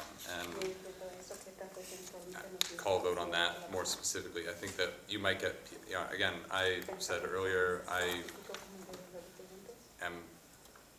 would recommend that. Other people might as well, but some people might not be willing to say that, or to personally recommend that, and that might be reflected in further dissenting opinions in the report. I've said before, I don't need to go through the laundry list of reasons why I think it makes sense to combine them. I think that it's in the service of the broader Somerville community. I think that it would avoid significant financial subsidies for the maintenance of one small school. But I think that's the point that we just need to call a vote on. Okay, thanks. I've said a lot of, I think this document reflects a lot of what I think. I think the goal of it was to basically say, do the most, what option provides the most good. And to me, that's sort of a more general thing, sort of like what Gandhi's saying, of just build more than you need just for winter school. Do something that benefits the district, the broader district. To me, anyway, I think where we're getting bogged down in a bunch of places, but we tried to put a thing in the back that was basically saying, like, this is gonna be hard, and it's a hard sell, and it requires leadership and vision, and here are all the things that people are gonna come at you with about this. And, you know, I think we tried to kind of say to the city, please do a good job with this recommendation, don't, you know, and I don't know, maybe we're not, I don't know if I actually want to talk more about that in this group, but I'm not sure we've like gotten that message the way we intended or in a way that everyone is, I mean, at least not the way I was thinking about it. So I don't know if I necessarily feel that requires more work, but that's the one piece that I'm like, what I'm trying to get across, what I've been trying to get across for weeks now is just, you know, really, you know, don't blow it on this. Explain to everyone why, you know, make sure everyone feels it because they won't immediately see it. It won't feel that way right at the start. No, I think that makes sense. And I think I've flip-flop on this back and forth quite a bit because what I really struggle with is that we, as a group, and especially we in the Winter Hill community, were assured by the city over and over that this would not slow down the process. We've gotten to this point, and I think what we saw in the conversations earlier tonight is there's still pieces missing of that. And the implication from CBI was that if we wanted those answers, that would slow the process down.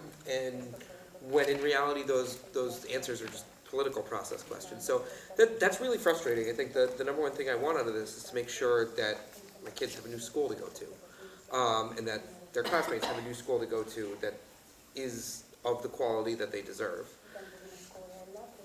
It really feels, and this is not just sort of my feeling, this is what I hear in conversations, is that this whole process has been Winter Hill families being asked to make sure we get the Brown families what they need. And I don't mean that in a negative way, that's not coming from the Brown families. It's like the city has really kind of pitted two communities against each other in a way that's been incredibly counterproductive. I mention that now because I think that it's important to capture that in this document. I don't think this document captures that accurately enough because I think that is a piece that the people who have been living this process in Winter Hill need to hear. And they need to hear it from at least one semi-public body that understands what they've been going through. It's been silenced from the Winter Hill, from the city. I made a comment about the educational questionnaire. It's like it said, oh, we meet with the community monthly. Granted, that was from 2 years ago, when it might have been true, but like, yeah, it went about a year before the city reached out to the Winter Hill community to discuss these things. We have an opportunity to actually do that, and from my perspective, I think that's a very important function of this document. I think overall, I think the larger school at Sycamore Street, with some caveats of like making sure that larger doesn't affect outdoor space. I hear a lot of concerns that a 900-person school with some of the earlier plans, people are very concerned about the earlier drafts that have been coming out of the building committee. I know they're drafts, but people look at them and you can't unring a bell, is the way I always like to think about it. When people hear it, they're going to think about that in their minds. We need to do a really good job in recommending that set of recommendations to make sure that's not happening to people. People need to be excited about this. If this recommendation comes out and the mayor and mayor-elect say, yeah, we accept that, and it's insufficient, you are going to start building opposition to this from day one. And if this document does not act to understand where people are coming from and to understand those frustrations, whether it's frustrations we've had on the CAG or people in the communities, it's going to blow up in our faces. And it's going to be a disaster. And that to me is the scariest thing, that could be a situation where the Winter Hill School is not built on time. That is the worst possible outcome. Or at all, right? I mean, I don't even want to think about that one. So where I'm getting at is like, I support it in general, but I don't think I support this document because I feel like it takes out a lot of the key criticism that we put into it before.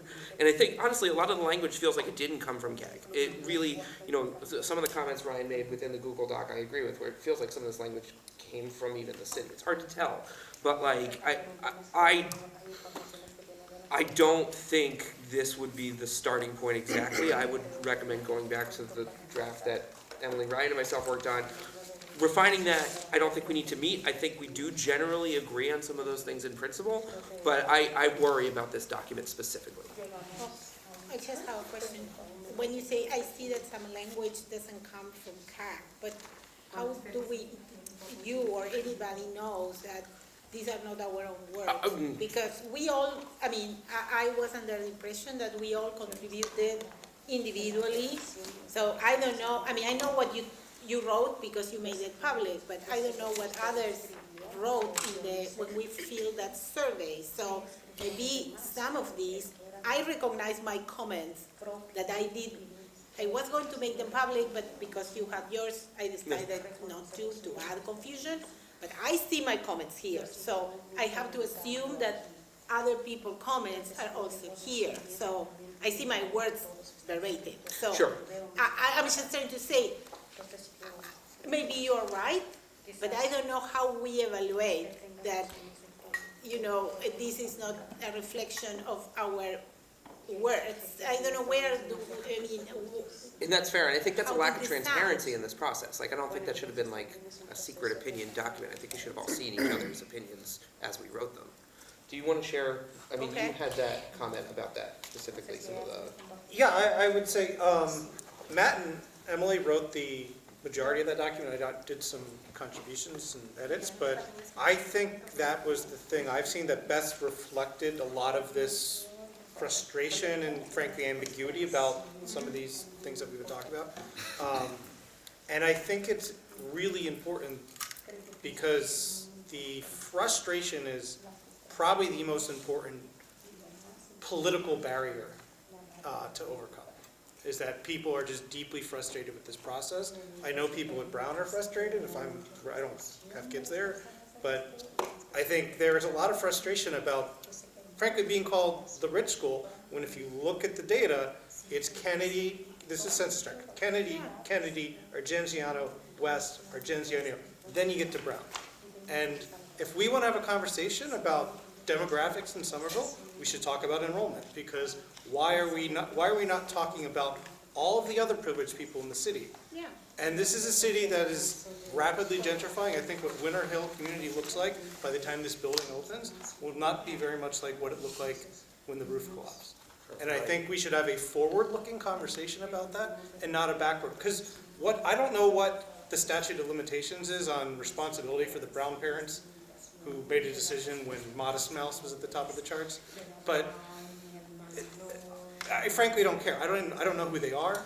They don't probably look like me. At the 2005 Somerville and 2025 Somerville are very, very different places. 2014 Somerville to now is very different. If you look at the supercharged gentrification that's happened once Kendall Square expanded, that is the driver in this city of the demographic change. And I think just having a conversation about Brown is having a conversation with 200 people out of 5,000, and it's frankly ignoring the much bigger problem and the challenging things in the city. And that's... But for instance, in the last, in the version that was circulated last meeting, they say my comments about let's stop talking about the Brown. I don't know if you remember. I put those comments were in the other version. I don't see them here today. I'm not offended, but I thought that they were removed by some reason. I wasn't here, so I'm accepting the document. But that was discussed. I said it out loud. We shouldn't. Let's stop talking. I put a big section about that. So whatever happened with that section, but we have discussed these things. So if I believe that should be part of the document. That's why I put it there. It's not here today for whatever reason. I'm not demanding that, but why don't we add all of our comments and dissentings and etc. to this, and then vote what we want, yes or no in details. Yeah. And I recommend something very much like that. I think we're in agreement there. Okay. I would like to see some of the language that It's missing. Emily and Matt very carefully crafted, because I think it was getting to Okay. I think what we have now is the blunted version of what we had before. And I think that's one of the things that because this conversation does have a lot of pointy bits to it, and I think we need to make sure that's accurately reflected in that document. Because this conversation is going to be forgotten in a week. Let's be more The bold in document the itself document. is what speaks for the group, and I think if you don't read the document and get the tone of this conversation Yeah. from it, I think we need to make those edits to get there. Mhm. And for the record, I support a larger building at Sycamore Street. I just think we should respectfully hand the decision back to the people who are elected to make those decisions. That's like the end of, like, I think that's the, and I think we all probably agree on that. And the question is just whether we like making a non-binding recommendation, and whether that's like, I think it's probably much more of a political question and a strategic one than it is a philosophical one. Because I think we probably just about, I won't speak for everyone, but I think there's pretty broad consensus on that. Sorry, can you say again, make that point again? I just want to make sure I understand what that point is you're saying. I mean, I support Sycamore Street with more than 450 people. I have a lot of practical reservations about 925, because we haven't talked about, like, how do you drop off 925 people on Evergreen? Someone else can have it. And school management, there's a whole bunch of stuff that's outside our purview that I have reservations about. But something in that 650, 700 range, which gives the flexibility to make tough decisions to the people who are elected to make. I think, I mean, I can't possibly, I think we should, just building a one-for-one replacement for the Winter Hill would be a squandered opportunity. Because I think there's a lot of other, and I said this earlier, there are so many other things we could do with this opportunity in terms of programming, and I would love to give the school committee the freedom to say, you know what, we could move this program from here to here into purposeful space, we could do stuff with the middle school program, there's a whole host of creative options that are not just take this population, smush them together, and you get an average population of those. We haven't never heard that before. And it's not gonna, and it's practically not gonna happen. Right. Like, you can't. Probably not, but we haven't heard them say it's not. Well, exactly. Well, no, but demographically, even if the school committee did nothing, with a 4-year lead time, parents would self-sort. It would not just be two communities merging.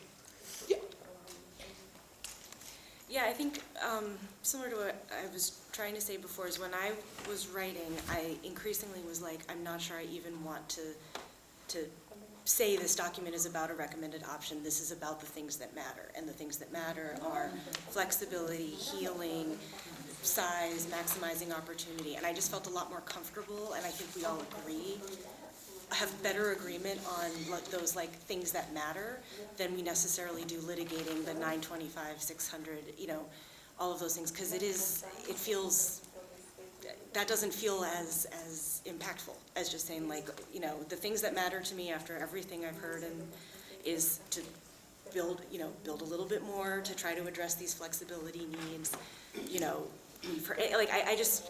I guess I wondered about structuring this a little bit more so it's about those things as opposed to location is this, size is this, a list of problems. And again, that might be just more of an edit than we really want to even get into, but I just felt like that actually better reflects the consensus that we did find here, which was not perfect. But It doesn't say that 925 students anywhere in this document. I know, I've been it really bothers me that everyone says 925 because It just says the not- enrollment of the two schools, but it doesn't really commit to a much larger It number. said than maximum capacity. What, yours? It says, yeah, that's like something that came out of, I'm not really The sure. wo- It says the wording maximum came from- capacity allowed by MSBA, which is 925. Right, which is just a really meaningful difference from we're building a 900-person school and your kid's gonna have to wear a name tag or whatever. Like, that's not what anyone is saying will happen. No, what I think we're missing, and this is, I think you did a good job of getting to the point of that, is like, we're missing of what we would do with that building. And so I think you have to envision, from a community member's perspective, the worst case scenario, because that tends to be what they Yeah. do. And I'm not saying that's justified, and I'm not saying that's the way it's gonna go, but like saying, building to that capacity, that's one of the potential outcomes. And what we need to hear is why we think that's not going to happen as a city. Right, and I think we tried to say, because We it's did. about flexibility, swing space, Mhm. specialized space, all of those things. But I guess it is like just the forward-lookingness of it all, like, because there's so much in the rearview mirror, there's so much baggage, and like, and that stuff needs to be healed, but like, this So- really needs to.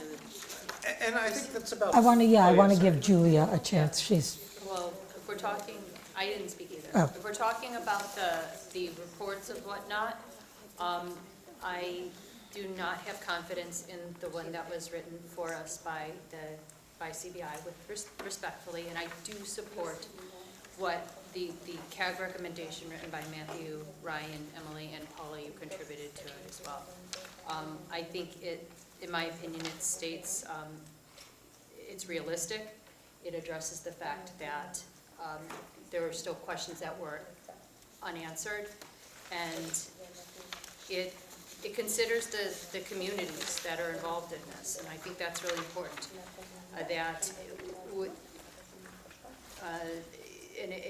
It's realistic. There needs to be a clear plan from the school committee on how to address concerns. We've been through this, but it talks about actually envisioning the future of this. Recommendations: relieve the suffering of the Winter Hill community, which has experienced a traumatic loss that has eroded trust with the city. Maximize the amount of MSBA-funded space that can be added to the Somerville Public Schools facilities portfolio to accommodate demands for future student capacity, swing space, programming space, and special education facilities, and create a clear, forward-thinking, and appealing vision for the future of Somerville Public Schools, co-authored by SBS and the school committee. I think this is more in touch with our community, and it also mentions very clearly that in surveys and focus groups, community preference to build on Sycamore Street was clear. It makes passing a debt exclusion more likely, and any option proposing new construction on Trump Field was resoundingly rejected in our community outreach efforts. So I propose, as the recommendation, the work that was done by the actual CAG members, and that is the plan that I support, with up to, I think it was around 700 students. And yeah, I am giving numbers. I will not be comfortable with 925. I will not be comfortable with that high number. I'll make that very clear. I just want a school built for the Winter Hill kids. Julia. My brain feels like a very full container, so I have some thoughts, but nothing super definitive right this moment. It sounds like there would be value from a couple of people going back to the previous draft, and maybe there's more notes and details to be added, but it sounds like maybe the previous draft we were looking at is a better place to start than here.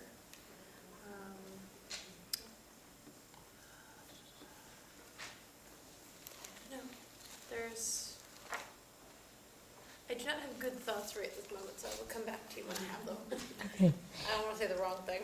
Okay. Do you, though, have a thought about the size of school and whether how that might be framed in the recommendation? I think it's sounding like trying to get too specific is going to, in some direction or other, cause trouble. So I think enough to support the communities who need space and to give some flex space is important. I like your idea of around 700. That seems like a reasonable estimate, but I think it's, from what everyone's saying, I think it's important to make it clear that this is a generalization of a number and is not a stick to this number. Don't quote us on this number if we have a number in there. It seems for a lot of financial reasons, it's likely to end up being a combined school of some flavor. Again, it's not a direct A and B go together to make C, but I think if we are recommending larger combined at Sycamore, we do have to be careful about how specific we get and be clear where we have we have data to back this up, and this is a best guess with what we have. Does that answer your question? Mm-hmm. I'm going to open it up. Did you want to say more, Andre, about your perspective? I, like several members here, would have been happy to take the CAG draft, make some tweaks to it, and vote and go home. I do think that we had not said enough about how MSBA throwing extra seats at you is not something they do, like, ever. The fact that they did it in this situation is weird and rare, and I've said it maybe before, support things that give not just the current school committee, but the school committee of 2030, 2040, 2050, as much flexibility as possible, which means if I get the seats, I want them. And I am deeply aware we're in a building that's proof of this, that MSBA's general tendency is to build smaller schools. This building, for all of its huge physical size, actually fits fewer students than its predecessor did. And so I am, I don't plan on doing this again after the next term. When I think about future school committees, I don't want done to them what's done to me with the Powder House, where they closed and sold a school that in hindsight limited our ability to make decisions in ways that I think were ultimately detrimental to the district. And I don't want to do that to a future one. So for me, it's really hard for me to argue to give up seats. Now, saying we don't want to give up the seat capacity is not the same thing as saying when that school opens, I want it to have 900 students in it. I don't know that that's actually anyone's realistic short-term plan. That's a conversation we will have to have, and I don't want to rush that conversation. I want that to be a community conversation. I want us to have time to think creatively and innovatively about how to use the opportunity. But I also, I've said this to some of you before, I literally lose sleep over what we do as a district if Patrick Hill Academy closes. I don't know where we put those 200 students without buying, what is it, a building that makes the edge of the look like a work of art. For me, it's really hard to argue that we shouldn't grab as much funding and capacity as we can grab from the state. Especially since I know how MSBA works. It works on an equality model and an equity model, which if people wanted to work with me on a state campaign to fix the MSBA, let's talk. I'm actually doing that work. But that's gonna be slow coming. It's not gonna do anything for our next building project. And I want to address this directly to Max, because I hear what you're saying about the need to address the pain. And we've had that conversation several times, so I agree with you on the fact that pain has not been adequately addressed. And I'm leery about putting too much of it in this document for the reasons you pointed out earlier. Like, once we make a decision, once a thing is made, we have to be selling hard to the overwhelming majority of the people in the city who, respectfully to everyone, have no real opinion on this. Mm-hmm. They may have a sentiment, they may have a gut check, but like when it comes down to voting for $200-odd million, they don't have an opinion on that yet. And this is why I was asking those, if I wasn't clear, this is why I was asking like what counts as these meeting those criteria for the contingencies, is because I think we should do that. I think we have an obligation to do everything we can to sell this plan. And that's telling people who are hurt, which I think is one sales pitch, and it's telling the people who know about it because of the survey but didn't know any details and have no strong opinions, and selling it to the much larger group of Somervillians who go, what, you gonna do what now? Because I agree with you, my nightmare scenario is nothing passes. Like, we have to build a new school, so we have to do it anyway. I don't know how we do it if it doesn't pass. Now, everything I know about all the data about electorate says it will pass and will pass handedly. But since I can't say that as a statement of fact, I also impaired that. Which means that we do have to address people's loves, fears, concerns about what happens to the Brown School. And by we, I mean the school committee and the city government of 2026 to 2028 and beyond. Although I think the override vote should happen in the next term. Better. I worry about trying to do it too soon because I do the case needs to be made, but we do need to do it. So I think I would prefer, if I were writing this solo, a more Spartan recommendation that says this is what we think we should do, and then a push to make the case for it. And I agree, I acknowledge the need to acknowledge pain, but I would want to balance that towards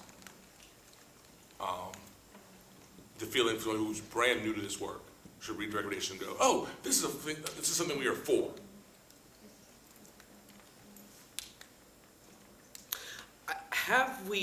Do you feel like you've heard from this committee that people are enthusiastically for this recommendation? Or do you think it's just something we're like, well, I guess that makes the most sense? I think the latter. I think that's, in some ways, whatever we decided would be the right, it'd be different if there was like a clear cut, like no downsides choice. I don't think that exists.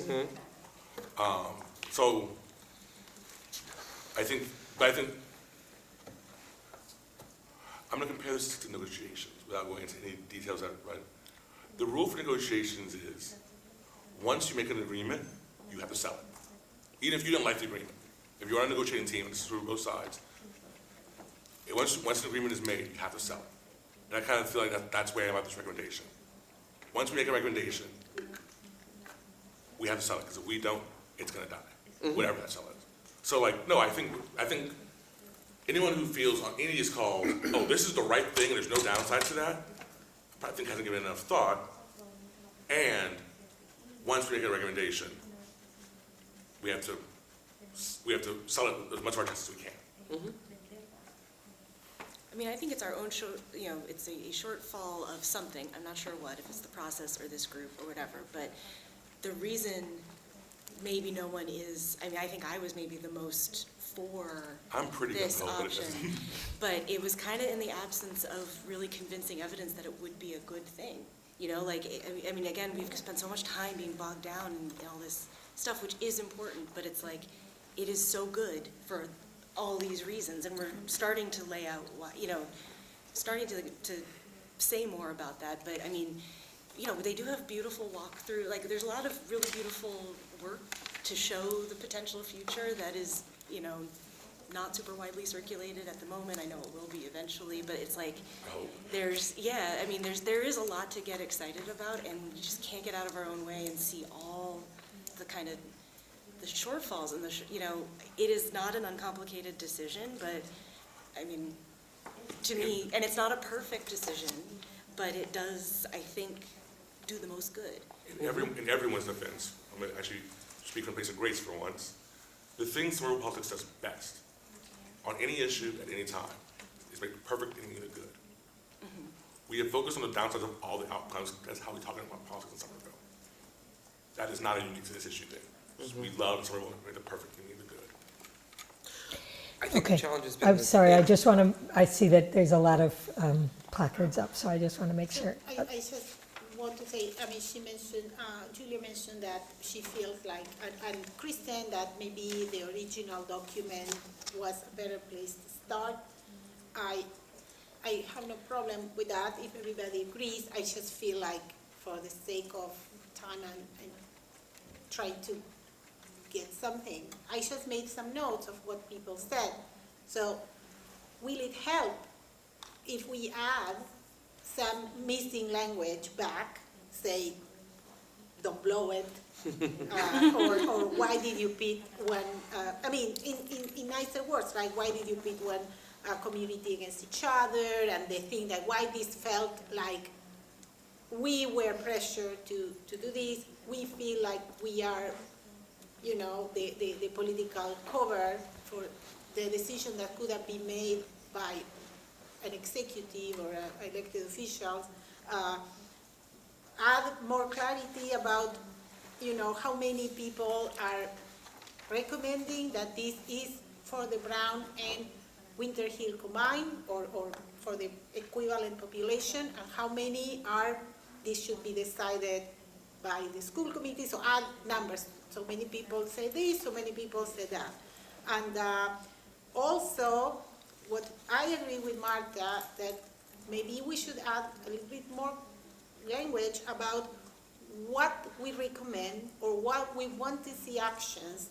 So how in the interim, city and school committee are going to sell this to the communities. I had little suggestion like, okay, in the meantime, what are we giving? I'm just saying Winter Hill, what are we giving them? It sounds crap, but should they have priority for after school? Should they have first choice for things, right? I mean, if I'm a parent at East and I learned that now because of these constraints and difficulties and healing and hurt, Winter Hill parents and Brown School parents have first choice for after school. Well, you know, they deserve it, right? Because they are giving up, right? Places or they are going through a difficult time, so sweeten the deal, right? I know it sounds very crass, but I think that if we tell the city, be proactive and give these families, give this community access to X, Y, and Z, so soften the blow that they are going to, Winter Hill in particular, right now, right? I think that right now, Winter Hill, I've said it in other places, so if we add language like that, I will be satisfied. I don't think that takes after, but I wonder if doing that process, adding these frustrations and grievances, will make this document or a version of this document more palatable and more acceptable. I feel, maybe I'm wrong, that some of us are okay. It's heavy heart, but I'm okay saying, you know, the Brown should merge. And I'm not saying it lightly, but I came to that realization. But I understand that others might say, you know what, I don't want to vote on that. So maybe we should have, for that sticky point, a count. Yes, no, the mayor, Jake Wilson should decide. I'm fine with that. Maybe we should go like that. That's all I have. Thanks. So on your suggestion to go back to that draft, I wonder if you would be okay with, in the dissenting opinions, we added a bullet point that says X amount of people thought that this draft represented more accurately the group. Because I personally prefer you guys to own the responsibility of these. So, I don't want to own the draft of what we put out. But it would be fair to also include it as a link and then an appendix. I agree with that. And then the other thing is, I think that a message to the city from my end is you need to start winning the Brown community. There's other third parties agreements, like the Foundering in Cambridge, they renovated a building, they put community program in it. Start looking at things because, the longer it passes, the more people are going to feel like they're not getting anything out of it, and that could be a big danger for the other right. So that would be my recommendation. I think that's something that can be done in the meantime as well. Yeah. So I just want to propose a few things, to try to follow up on a few things I've heard suggested. So one is bringing more of the flavor of some of the specific statements that were in the previous draft. I tried to bring the concepts in, but but not all the language. So one possibility is to try to bring more of that in. I think another possibility is, maybe Marta, you were suggesting, is there's an appendix that has links to any individual statements or group statements, if a couple people want to do that, that would just be additional attachments connected to the report. Sorry to interrupt you. I think it should be as transparent as possible right in the document. I think we owe it to our city. I don't think it should be an appendix. I don't think it should be searchable. I think it should be right there. 4 out of X members said No, I'm agreeing with that. I'm saying, though, if the entirety of the previous document that was written, they would like that to be accessible to people. It could be an appendix at the end. It could be a link to it at the end. But this is a question. It's not an answer. But Krishna, are you okay with saying X amount of members? We need to call it out. Yeah. X amount of members disagreed with this and would like to also add this other draft that was done, I see what you're saying. right? And then you add. Yeah. Just real quick, I think Kristen's point, like, is well taken for transparency. I think we present the majority opinion as if it's unanimous, and I think Yeah. it's very clearly not, or it has many flavors Yeah. within that. And I think some framework where we say, hey, this paragraph, we don't have to, I mean, we can break it, where this section had, 6 out of 10 people supporting it. Yeah. Whatever our count is. Yeah. Sounds Or good. would be a more accurate reflection, and then we might even immediately within that say, and 3 people thought this. Yeah. And I think that might capture some of the ambiguity here Yeah. and present that challenge to the people considering this document. And I think we can do that pretty easily, just, literally have little brackets or something, and then just, because Sycamore Street is 100%. Yeah. Like that, and I think that's a very important message, to someone who's gonna come into this process in 6 months and not understand. Yeah. We've got new, elected officials coming on board, who maybe not been following this as closely as we have. So yeah, I think, some mechanism like that would be really, and putting, the document that Emily and Matt and myself and Paul had, I would say put it right in the document, because Yeah. people don't follow links and links No. get broken, Yeah. so. Yeah, it has to be, in my mind, it has to be with, Okay. this is for trans- And would you want to, because that document had kind of a different flavor of recommendation that had some contingencies, using the word contingencies and timing and things like that, would you want to revise that, or do you want that document as it is, as an appendix here? Could look at it, but I mean, as is. As is, I mean, again, if there's strong opinions, I'm comfortable backing away from the word contingencies if we're just gonna make it a very clear, like, this is what we expect to happen. I think that's an area I can certainly compromise on there, but the point is there, it's like, about accountability for beyond this group. So let me then go to this question of sort of actual vote and count, right? So I think on location, can we say unanimously, that is, all members present, and we'll check in with those who are not, that Sycamore Street is the location for rebuilding the school? Is that accurate? Can I just say that I Yes. really appreciated Marta's comments about the process, and I hear all the MSBA related items, but I do think this was a particular source of frustration for the Winter Hill community of the Trumfield process, and I think it was handled pretty poorly, and calling that out in this document more explicitly, using, I think, some of the language you used, Marta, in your comments, would be very reasonable there, in my opinion. So, Rich, do you want to speak any further to that? We fucked it up, fine, put it in the document. I vehemently disagree, personally. I don't think any of the information that we provided was ever a red herring. It has, all of this discussion has been immensely helpful to set up the MSBA documentation on the fastest means possible to not impact the MSBA deadlines, which are the deadlines that are the most important to get to the goal of opening the doors as quickly as possible.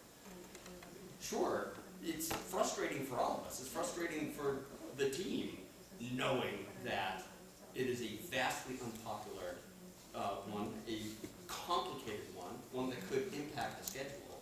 But it is also equally true that the MSBA is not letting us slide on that. We have to document it.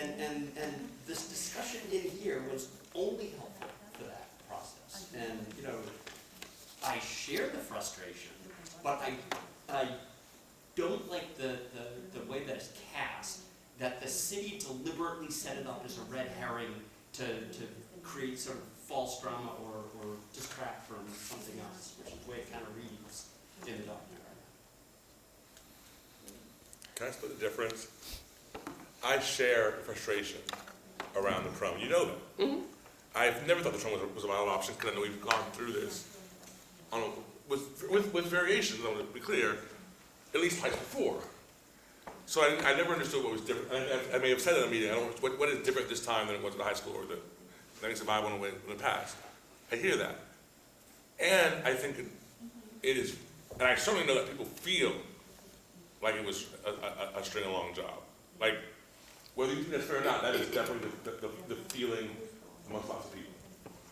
I also, but I don't think it was a snow job. I do think this is a place where if you had to do it over again, it would have been much better for everyone if you opened with, we have to look at this for compliance. We've done it in the past. It didn't work in the past. We think for X reason, X, Y, and Z, it might be an viable option this time. We're going to look at it regardless. And, because I know at least some people generally thought it was a good idea, and I know who still think it's a good idea. And these are reasons why some people think if we can do it, we should. I think if you framed it that way to begin with, we could have done the whole process the same way, and people would have felt better at the end. So I think we can say that the process could have been done better. And I think to Matt's point, I think it probably behooves us with the community to say it should have been done better without imputing ill will on anyone for the way it was done.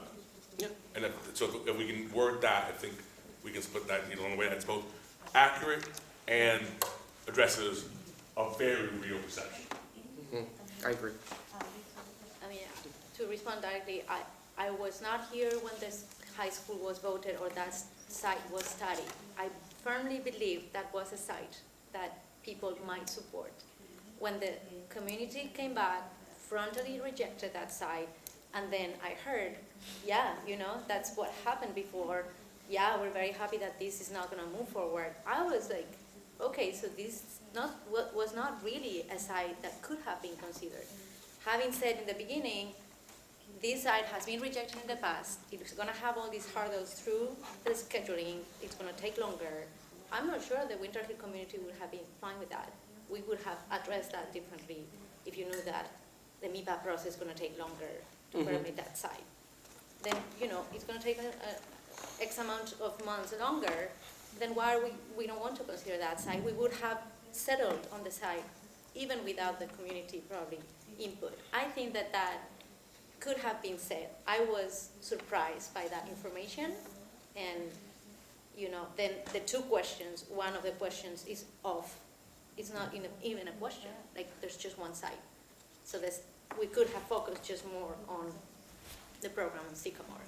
And that is my criticism of that process, and that I shared with my group. I think it's also, maybe I'm speaking for myself, but I think it's fair that we acknowledge this as a collective problem, the way we do things in Somerville, and not, I think it's unfair to Rich to be like, you're the one who got stuck with this, and have been trying to drag it along. And I think we should acknowledge all the work you put on that, because the person working the most on this has been you, and you've been here at every meeting. And I think it's not fair all the time that you get put in as the guy who's responsible for it, because it is a failure by we'll just call it everyone, I'm not pointing fingers. But I think that maybe in our language, we should acknowledge that this broke down on so many different levels, from the day from before the roof collapsed, from the way we handled DPW and maintenance. There's so many factors that I don't think we have to name all of them, but just saying this is a large collective. You don't get to this situation without having something like what happened at Powder House, with having a roof collapse at Brown that doesn't. Without cities being underfunded for 30 years. Yeah. I think it would be unfair if our criticism looked like it was intended to land on one or a few small number of people. So I think you can acknowledge pain without acknowledging blame, right? Exactly. No, that was the important intent of what I was trying to say. It's like, this has been a very challenging, specific topic. And again, I appreciated the language that you sent out there, because I think, again, it doesn't have to be blame, but it does require ownership and calling out. Yeah, I disagree, and also, I'm increasingly convinced that that was a lot of the value of the prior version. There's a number of other great things about the prior version, but language on that and other frustrations with the process should be included. And this was also the easy vote for us of location, and so I'm especially interested in moving on and seeing who's voting on building size. Yeah. Okay, so getting to school size, I think we have sort of three framings that people might, that I think I've heard. Right, the first is, I think we should build a school that will encompass the capacity of the Winter Hill and the Brown. This, we understand, will likely lead to the eventual closure of the Brown. Timeline uncertain, but at some point, right? That's one frame, or one option you might vote for. The second option seems to be we should build a school at Winter Hill, at Sycamore Street for Winter Hill with additional capacity, whether that additional capacity includes the capacity at the Brown needs to be decided by elected officials and by the school committee based on the plans that they intend to make for the use of that school, and all of the things that we would want to see to actually, build confidence from the community that is going to serve the educational best interests. I don't know. You can correct that. But, huh? Point of information. This goes back to,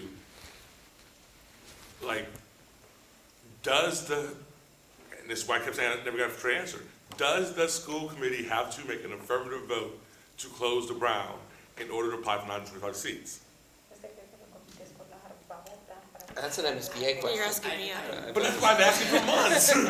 It doesn't seem like it, right? But I don't think so. Yeah.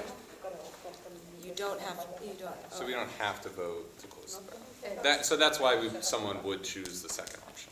Okay. Yes, but if I may, just to clarify with the second option, I don't want to just have vote on the build capacity with, I don't want this saying two separate ways the same thing. No, those are two different things. With the second one saying build Sycamore for Winter Hill with additional capacity, with capacity not really being specified. I know we've talked about the numbers, but at the same time, I don't want to say the same thing, which could be the first thing. So this one's easy. Right, well, so that's why there's a third. So the third is I want to rebuild the Winter Hill School for the Winter Hill. I do not want the Brown School, I do not want to be trying to solve the facility questions about the Brown School in that school. And I do not want it to lead to the closure, the potential future closure of the Brown. Right, so that would be a third option. So really, option one is, yes, we're gonna eventually close the Brown. We're gonna build the school with the, probably the largest number of seats that fit in the location and that the MSBA will fund. And that will lead eventually to the closure of the Brown. The second one is we're rebuild at Winter Hill. Maybe the school committee makes the decision, or the mayor makes the decision to make it bigger and eventually lead to the closure of the Brown. Maybe not, but to do so, they would really need to make sure that they're X, Y, and Z, right? Going to sell this to the community. They're really going to consider the needs and concerns we've heard of, right? All those sort of contingencies that you've named. And the third is rebuild the Winter Hill, some additional capacity for future growth, but not for any future closing of the Brown School. Thank you. Can we please give the second option or create a fourth option as a mid, in the language of the Somerville Public Schools, as a mid-sized K-8 school, which would qualify 400 and 700 students. I'm sorry, can you speak up again? I'm sorry. Sure. Could we revise the language in the middle question, build Sycamore for Winter Hill with the additional capacity, as a mid-size, or even just create a fourth option, for building Winter Hill School and a mid-size K-8 school, which will qualify for 400 to 700 students, which, as it is, will be increasing the capacity of the Winter Hill School with swing space, with additional options. But can I just ask, is that the option you prefer? Is that the option you would like? Yes. And if they were to build a 700-person school and decide, and MSBA were to interpret that and say, if you build this, we want you to sign this agreement that it's going to eventually lead to the closure of the Brown, you're comfortable with that? I don't want the Brown, I do want this separate schools. So right, that's why I'm saying, like, my understanding was you would like the option you prefer to be stated clearly that you do not want it to lead to the closure of the Brown. Yes, more just, I want that capacity for more students if necessary, like a larger school, 700-ish. I can get comfortable with that. I think that's like a good compromise to what I've heard a lot of you say. At least this is where I feel comfortable joining, and I think that was optional. But are the three of you and Julia, like, are you, I think you four were the ones who were leaning toward, let's just leave open to the decision makers whether to integrate in the capacity of the Brown students depending on, right, which is, I think, different. And I will say that, what is, Jack, who is not here, has said clearly that he would like the option that does not close the Brown School, that rebuilds, right? So that is I don't think Jack would be comfortable with an option that says maybe close the Brown School, right? And I'm hearing you don't want an option that says maybe close the Brown School. So we have, right? So what I'm trying to understand is, rather than reframing their option to fit your interest, I want to find out what their interest, the framing that they're hoping for in their option. I mean, it's not 2 and 4 start to sound the same, though, right? Yeah. Because Winter Hill, There's 3, okay, I think. it's basically saying make it bigger. My confusion is in that when we say the capacity for Winter Hill and Brown, that's about 700, right? Well, I think the first one, they're saying, we would like to build the largest school that MSBA will allow on the space that makes sense, that will incorporate the, Up to 925. Sure. it's not going to say, but it's going to be like the wording that's in here, right? I think what I was hearing you say was, we don't want to make that decision for the decision maker. We don't want to make a recommendation for the decision makers on that because we don't have enough information about exactly what they would, what they want, right? And so we're going to sort of leave that open to them. I'm trying to see, am I understanding what you're? I think you are. I think it is just not very productive to get bogged down in the number of seats. For this Yeah. group. Either way, I'm not going to say the seats. Totally. I'm going to say. No, I get it. I'm Yeah. sort of responding. Again, I'm, maybe it's too soft and squishy and too trusting or whatever, but it's like,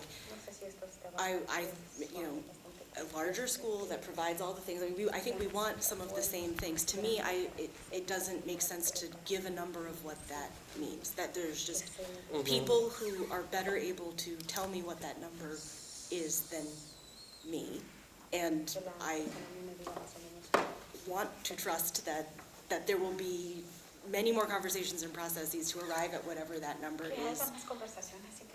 I want to trust that. It's hard to, because this process has been very messy. But I guess that's where, I like your option too, because it does say, here are the things that matter to us. I want you to weigh all of these things. It tends to lean towards, yes, a bigger school on Sycamore that closes the Brown, but I'm not sitting here dying to close the Brown. Really what I care about is size and flexibility.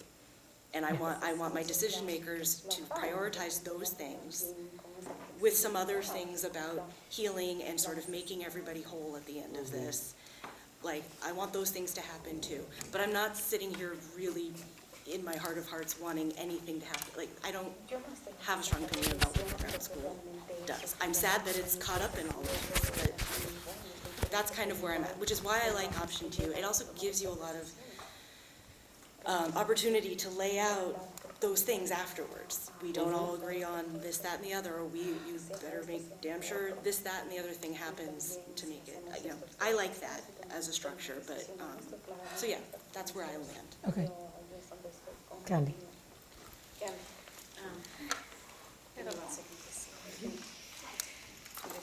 I'm sorry. Okay, can you hear me? 1, 2, 3, can you hear the interpreter? Okay, voy a intentar hacerlo. Go ahead. Prácticamente en lo que hablamos con la segunda opción que tú estás dando es como que más viable también, pero algo que siento que tiene que ser claro y que es a lo que estamos hablando todos, que no podemos poner números de capacidad de edificio. ¿Por qué? Porque nunca vimos ningún proyecto arquitectónico ni planos que nos dejen ver la capacidad y nos diga, este es el tamaño de los salones, los cuales tienen la capacidad de esta cantidad de niños y por lo cual van a ser basados en que Winter Hill tiene el AIM Program y que es un programa que va a ir aumentando y que prácticamente alberga a los AIM de las demás escuelas y recordando que se necesitan los espacios para AIM Program que son de más capacidad que los salones regulares, que se necesitan los espacios adecuados para los maestros de especialidades como OT, consejería, psicología, y basado en eso es que se tiene que ver la estructura y entonces decir, en base a esta cantidad de salones, para esto, esto y esto, se decide que la estructura arquitectónica y los códigos de construcción permiten un edificio de 650 alumnos viendo todo esto. Entonces, hasta ahí creo que se puede hablar de números. Antes de eso, no podemos dejarlo plantado porque no se ha visto esto. Entonces, la recomendación es que sí estamos de acuerdo con un edificio que llene todas las necesidades, como lo dice aquí en el de maximizar espacios y características, con alas y entradas y salidas separadas entre los niños regulares y los AIM Program. Reducción de ruidos, control de flujo de alumnos, los baños adecuados para preescolares y kindergarten y AIM Program, baños privados y neutros de maestros, diseño y funcionamiento sostenible, aulas especializadas, espacios flexibles y conectividad de internet, que era uno de los grandes deficientes, eficientes. O sea, esa parte está acá y es algo de lo que sí importa. Entonces, cuando todo eso sea tomado en cuenta y los planos sean presentados por parte de quién va a construir ese edificio, entonces hasta ese momento se puede hablar de números, de capacidad, pero vigilando y soportando que todos estos espacios sean en verdad los que se van a necesitar y que no, por querer albergar las 2 escuelas, vamos a regresar a hacer espacios pequeños y vamos a volver a quedar amontonados entre los niños y se perdió el interés de en verdad tener una escuela moderna que va a respaldar o que de por sí ya trae los niños con capacidades especiales que necesitan en verdad esos espacios, porque lo único que lo tiene es Capuano y Winter Hill, y Winter Hill ha trabajado con espacios no adecuados. Entonces creo que esa es parte, y si gracias a construir ese edificio con todos estos puntos que necesitamos da una capacidad de 600 alumnos, pero que ahora Winter Hill solo tiene 400, se puede decir que en el futuro tenemos 200 espacios extras, que no es la prioridad decir que cuando este edificio se termine, cerremos la Brown, pero que si sabemos que si algo le pasa a la Brown, Por lo menos este edificio va a tener la capacidad de recoger 200 alumnos, aunque toque los otros 50, distribuirlos entre la West, la Kennedy. Es más como soportable decir que sería el plan de contingencia para lo que es la Brown School, pienso yo.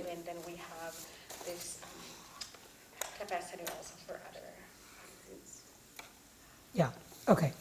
So I think that's then goes into that middle option. Yeah. Is this framing right? Am I missing anything? So I think just, because I really want to go home at some Yeah. point tonight, I think to simplify the framing, we can wear the words within later. It seems like there are three options. There's support a school big enough to assume the closure of the Brown. There's build a school small enough that closing the Brown is not an option in the short term. Or make a recommendation about build a big school with no commentary on the Brown. And how we word that, I think people who want to wordsmith it can wordsmith it. But I think those are, at their simplest forms, the three recommendations. And we think that that third option doesn't discount any MSBA. I mean, As a recommendation, it doesn't do anything. no, I know, it's just like, Let's just go for it.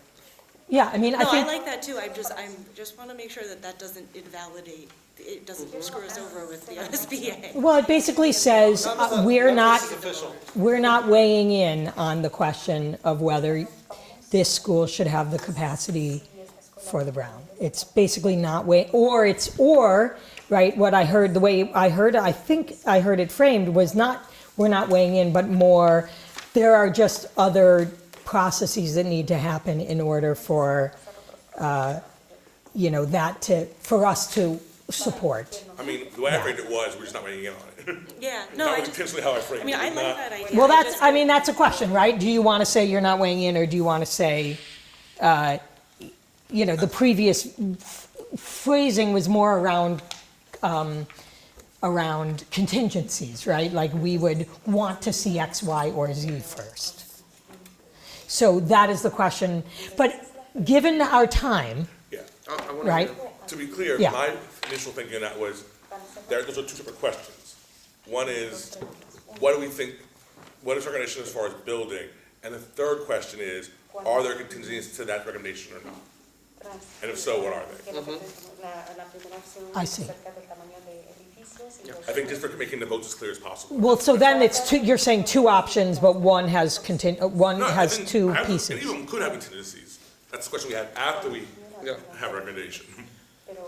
I also would just say, like, not weighing in is different from a bigger school, If but you not do the X, Y, and largest Z, school. right. Because a bigger school, but not the largest school, forecloses opportunities for MSBA funding for the Brown School in the future. But doesn't give us. And it does not maximize the potential size, amenities, et cetera, for the potential Winter Hill School. So they're different things to say. I don't want to weigh in on Brown versus Winter Hill size, the city needs to decide, or school committee needs to decide, versus I want it a little bit bigger, because that could, I have an opinion. My opinion would be that would be worse in the longer run, to have a slightly bigger school that closes off opportunities for MSBA funding for the Brown School in the future, and does not maximize the potential state funding for the kind of amenities, school size, flexibility, et cetera, for the new school. Okay, well, so then given that, what is that middle option advocating for? Again, the middle option is we aren't advocating for closing the Brown or not. That is a decision for another body. And then, if we decide on one of those three options, we may decide, like, to add caveats or contingencies or requests, some requests, right? Like, it could be, our recommendation could be build the bigger school, that presupposes closing the Brown, and our conditions and caveats could be a plan that, I just don't understand how practically that works. Like if you build a big building, you're gonna have empty classrooms, but then you have another building, so you have to have operations. It's super expensive to keep those two buildings, and one of it is half empty. It's not a realistic option. I'm trying to frame this in a trying to frame the vote in a value neutral way. I agree that there are caveats to any of these decisions. I just want to be clear, what I'm trying to do right now is structure, I just create a vote structure that gives people opportunity to give a clear answer. And so if you think there's a better way to structure a vote, I want to hear it, because I'm doing this off the top of my head, really. But I'm not trying to actually answer the question of which is a good idea. Does that make sense? Yeah, Okay, okay. It sort of feels like it's small, medium, large, and do we weigh it on brown or not? Yeah, I think it's Yeah. right, size, and then, Yeah, I agree. Like, Those are two different things. Location, Yeah, no, yeah. from Sycamore, size, small, medium, large, Brown School, open, closed. yeah, Or no I answer. Or no answer. or no answer, that's fine. Perfect. Yes, that. And if there are implications for the Brown School in the size question, like, are we just not? I mean, the what I- medium is, sorry, go ahead. They're saying medium implies room for brown. Does it? 450 plus 225, 675, 700. But that's not, so, I don't want to, yeah. I mean, my thought would have been to have then a paragraph that says, like, listen, size and the future of the Brown are intermingled, they can't be completely separated, and that is a complicated thing, and, you know, we think that the size issue, I think that the size issue is slightly more important and should drive the bus more, but not everybody agrees on that, and that's a thing to weigh and balance and decide and debate. Rich, can you give any more? I mean, I guess I'm a little Can I ask- unsure. This is a question for Andre and Rich, Like when I we think. include the neurodivergence. I get where you've come, oh, sorry. Yeah. No, I was just gonna say, when we include neurodivergency or other programs, we still need to provide for the rest of the students the maximum capacity. Like, I just don't think, I don't know, the MSBA or the designers might have a say on that, but you cannot create a classroom for the AIM program and then convert it into another thing. Like, I don't know if there's that amount of flexibility. That was exactly We it. need to sign off on a number. I think, but I mean, I think that, I don't know. I think there's very broad support for purpose-built space for AIM. Yes. In any of the options, In any because of- all the options are rebuilding for the Winter Hill. which incidentally was not built, properly built for AIM, so like, None of our I'm not schools sure I agree that you couldn't have flexibility about making the spaces back and forth. So what we're talking about is that additional capacity that comes from the Brown School because they don't have that program. So we're back to the same question. Like, I guess I think that we've done two rounds. I mean, I'm not sure we're answering the ask. I think to me, like, the appeal of the largest school possible is to make those facilities as flexible and large as possible. My understanding is 925, and this is what I wanted to kind of get clarity for Rich, wherever that number comes from. That is the general population number, not in any specialized programs would use some of those seats, but at not a one-to-one rate. Is that correct? Does that question make sense? No, the question makes perfect sense, and I think the Question answer makes is, sense. I'm trying to think back. Yeah, the answer is, because there was a lot of backup. So we're working from an enrollment letter that we certified, both the MSBA and the city certified that number. And right, wrong, or indifferent, the letter that was certified only has the roll-up number. There were calculations behind that number that aren't appended to it, so I'd have to go back through the chain of communications. But it's a count up of all the AIM projections, all and the sum total of all district gen ed less the capacity of the other schools. Yep. East, West, Kennedy, Cartesiana. What I'm getting at there, and just again, to put ideas around there of what we could envision this for, you have a brand new building, it's safe to assume that the building that's completed in 2031? Would be the most state-of-the-art building there. Finish with the construction before this meeting is over. You can imagine a school committee saying, this is a new state-of-the-art building, we want to give our special education learners across the districts the best opportunity to consolidate special education programs. That is what I'm getting at is that's no longer a 900-person school. Correct. But to achieve that, you have to build for one. And that is, to me, the that's- flexibility. That's the vision I would have liked to hear from the school committee of saying, hey, if you build this, we'll give all of our special ed, or something. So, just another example, I think that is the opposite of the direction we're trying to go with the district. We're trying to go more inclusive, so. Sure, fair enough, schools fair not- enough. I think But that's what like I'm saying, Yeah, is what I've no. also heard from a lot of people who are very concerned about this is a larger number of seats towards the eastern side and less seats on the western side, because you're not adding any capacity to Kennedy or West, as a part of this, right? Like, you're taking away seats from the west side of the city in this process. Where are you gonna put kids who grow up on the border of Arlington? Like, it's gonna be, there's other questions there. And I'm not saying we have to solve these, but knowing about the flexibility to handle these types of programs and stuff is part of what makes me lean towards the biggest, best school we can get. I would love to see the Winter Hill community get a school that has the absolute most amount of dollars put behind it for the best quality facilities. I'll end my statement. It's just a point, so we do have the ongoing, this will be part of an ongoing negotiation with MSBA.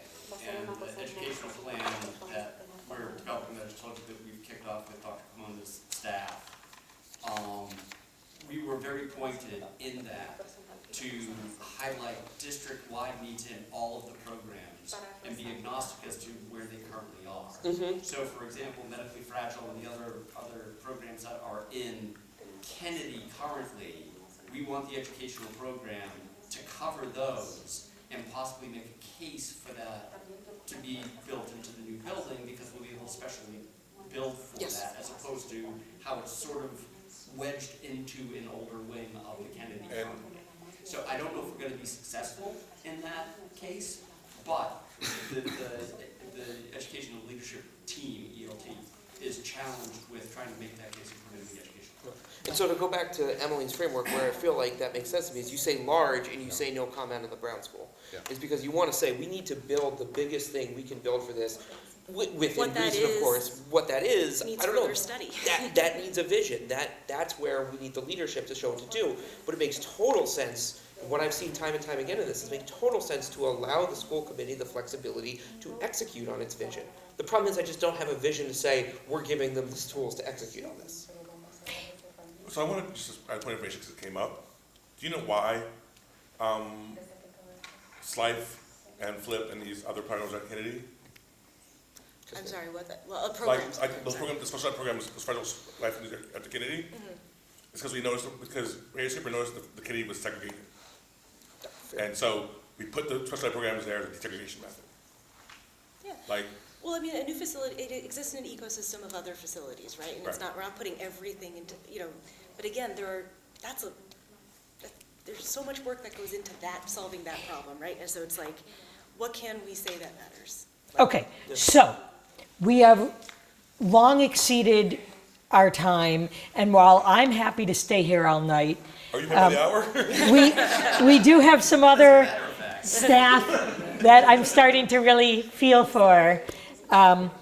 So I think the reality is we are not done.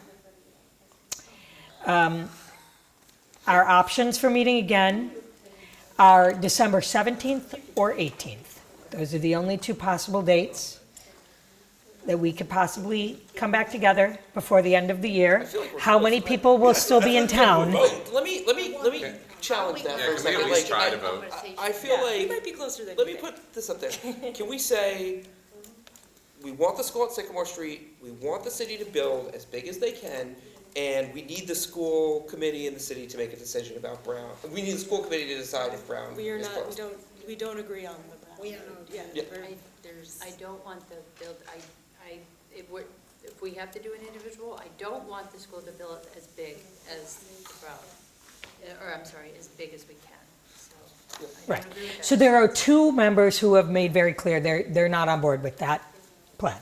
But I think what you're suggesting is to say there are two dissenting voices who would like to see this new school be built for Winter Hill students and not inclusive of the Brown community, Isn't that the and whole so that point? it does not lead Yeah. to the closure of the I'm Brown, not sure that, like, right?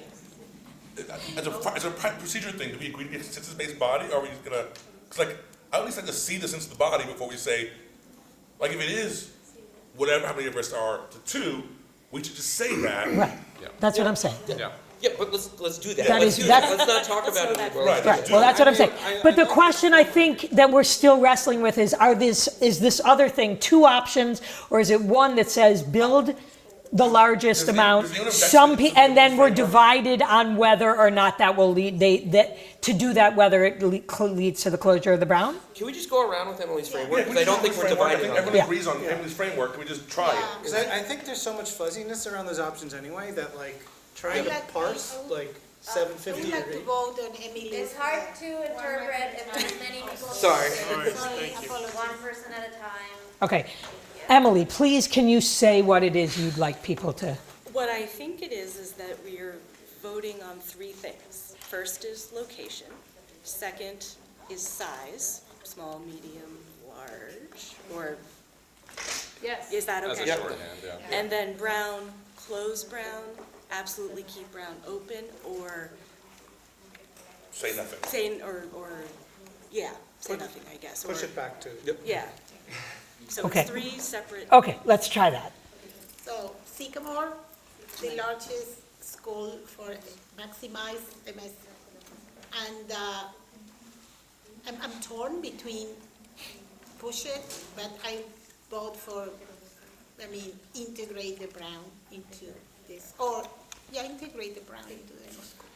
Can I think about it?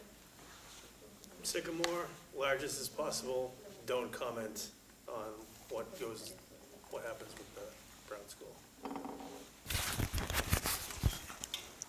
Sycamore, hasta donde la capacidad lo permite, sin olvidar los espacios que se necesitan. To what the capacity allows without forgetting what the spaces need.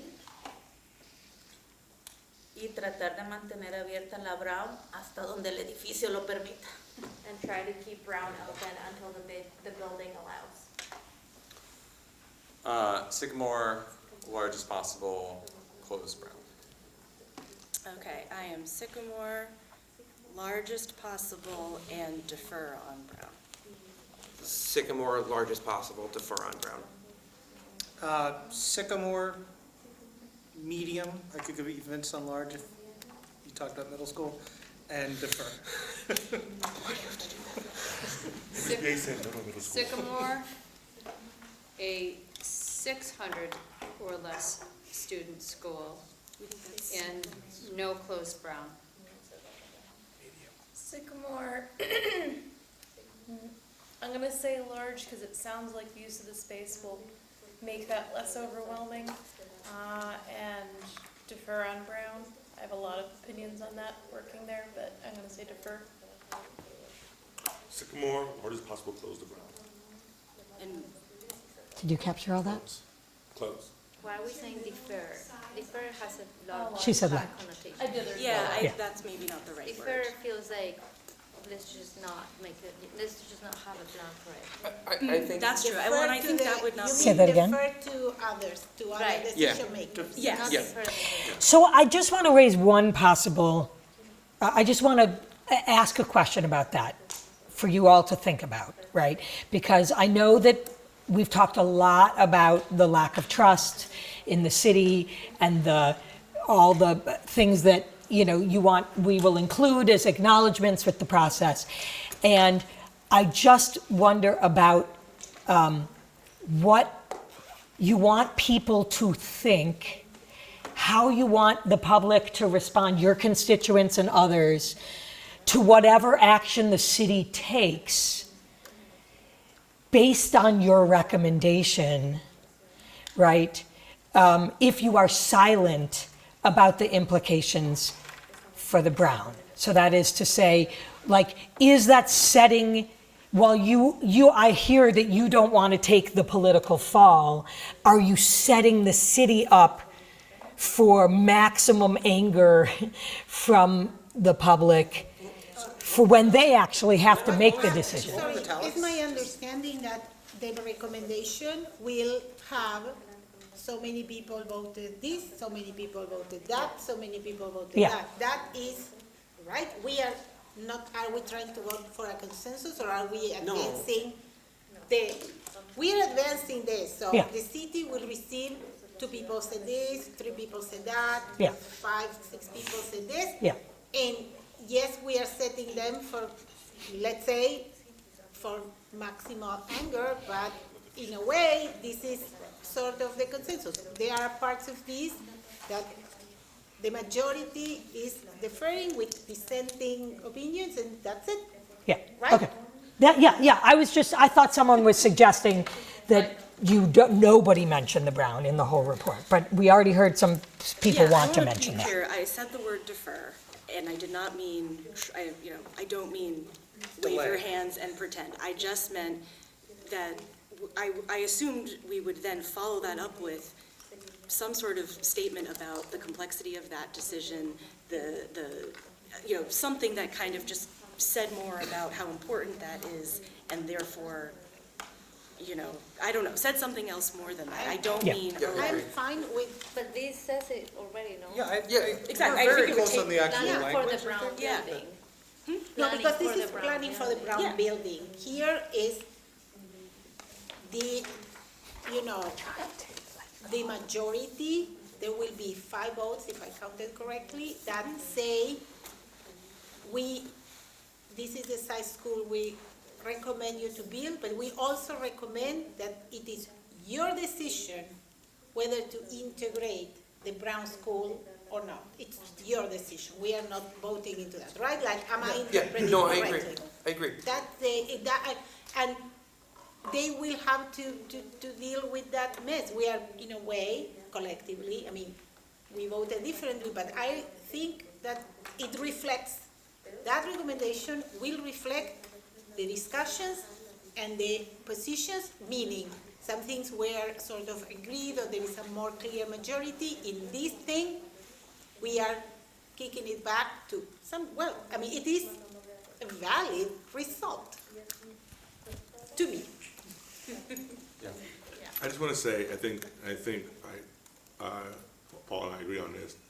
But I just want to say, of all the reasons to try to get decision on the Brown, the fact that people will be mad at elected officials is the least compelling of them. That is the job. Be mad at us, fine. I don't care. Yeah. Yeah.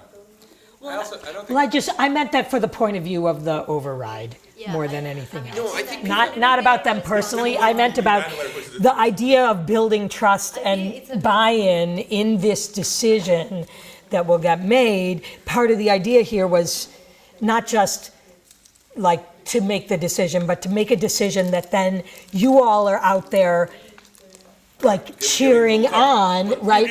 And will you cheer on Well. either way they make that decision, or, right? Okay, I want to say Yeah. something. We were tasked to study, to engage with the public, to hear back from the public, to construct a survey that was going out to the public. We were tasked to be cheerleaders. I am saying, if any of us here, in the eventuality of the override vote, wants to be on one side, on the other side, we cannot, because we will cease to exist, right? So I think that is too much to tell us, be in agreement and be a cheerleader. We might say, you know what, it's a solution I'm not so excited about, I will vote, but I don't want to give I'm not going to tell you how to vote. I think that is too much to ask for us.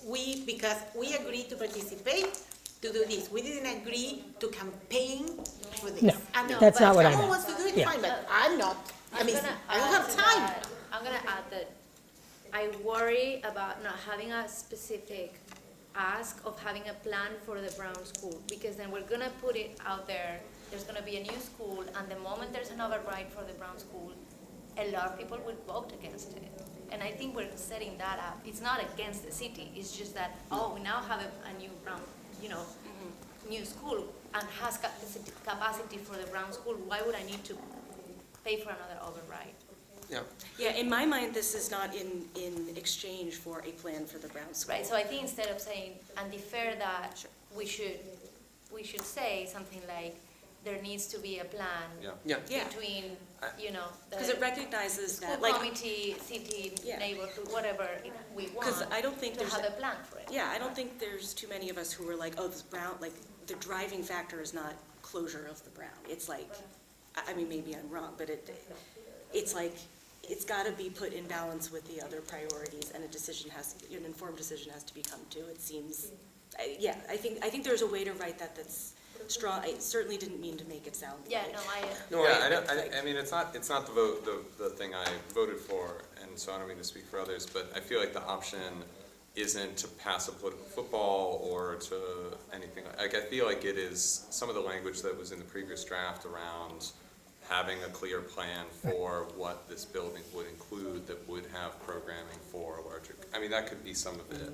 It doesn't have to specifically say, I mean, again, I'm of the opinion it should have a vote towards the close, but I don't think it's just, we can't make this decision. Yeah, we don't have enough Right. information. I mean, part of the plan can be to close it, but I think that do not have any plan. Right, Say, no, there's yeah. just decide that in 2 years, I'm dead. Absolutely, It yeah. will not pass, you know, That so. option comes with a lot of commentary, which we've already written. I don't think we need to debate again. So I think we should just be like, yep.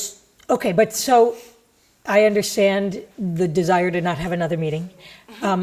And we need to have a report that you all check off. So here's some options, right? We can go back, we can try to integrate and document what we think we heard.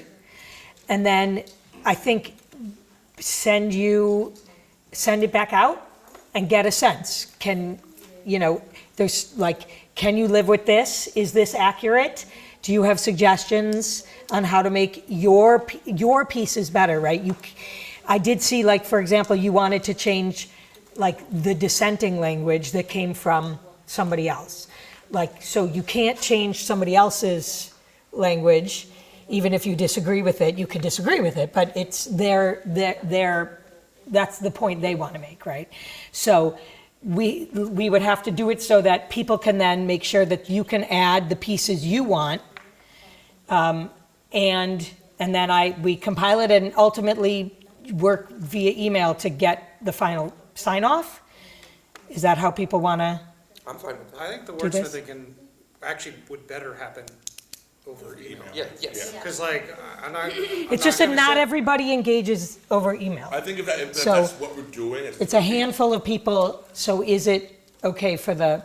My experience is that, you know, I have 10 years' experience on the school committee. Horseshoes are terrible places for wordsmithing.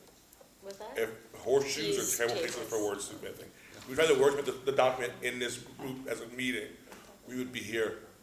Yeah, no, I'm not suggesting we wordsmith it in this meeting. I guess my usual method is to at least bring everyone back together, so at the end, everybody can sign off together, but. People can read it. Let's do it over drinks. Yeah. Yeah, I was gonna say, I would rather approve it over email and meet Okay. all of you for a drink. And Yeah. Okay, Yeah. No, thank you, Emily. We'll That do was our best. Really great framing of that, again. Can I just put a plug in for a specific call out and request for this piece around potential additional debt exclusion? well, yeah, that's the other thing, is we know did that not was one of the discuss it things, or that's resolve fine, I get that. these There's a other- bunch of other things we haven't resolved. Totally, and I'm saying if we can name that as one that other people might also name yes, no, or abstain, or whatever, I would appreciate it. All right, so I think for things like that, what I'll do is when I send it back out, I'll say, you know, do you put your vote in for this one? Yeah. Right, and then we can give a number. I just want to say a few things. Okay. And if anybody else has something to say. I just want to thank everybody for the candid discussions and for your time as staff and consulting, but and our interpreters, but also I know that this is a charged issue and we are all neighbors and friends and it's difficult.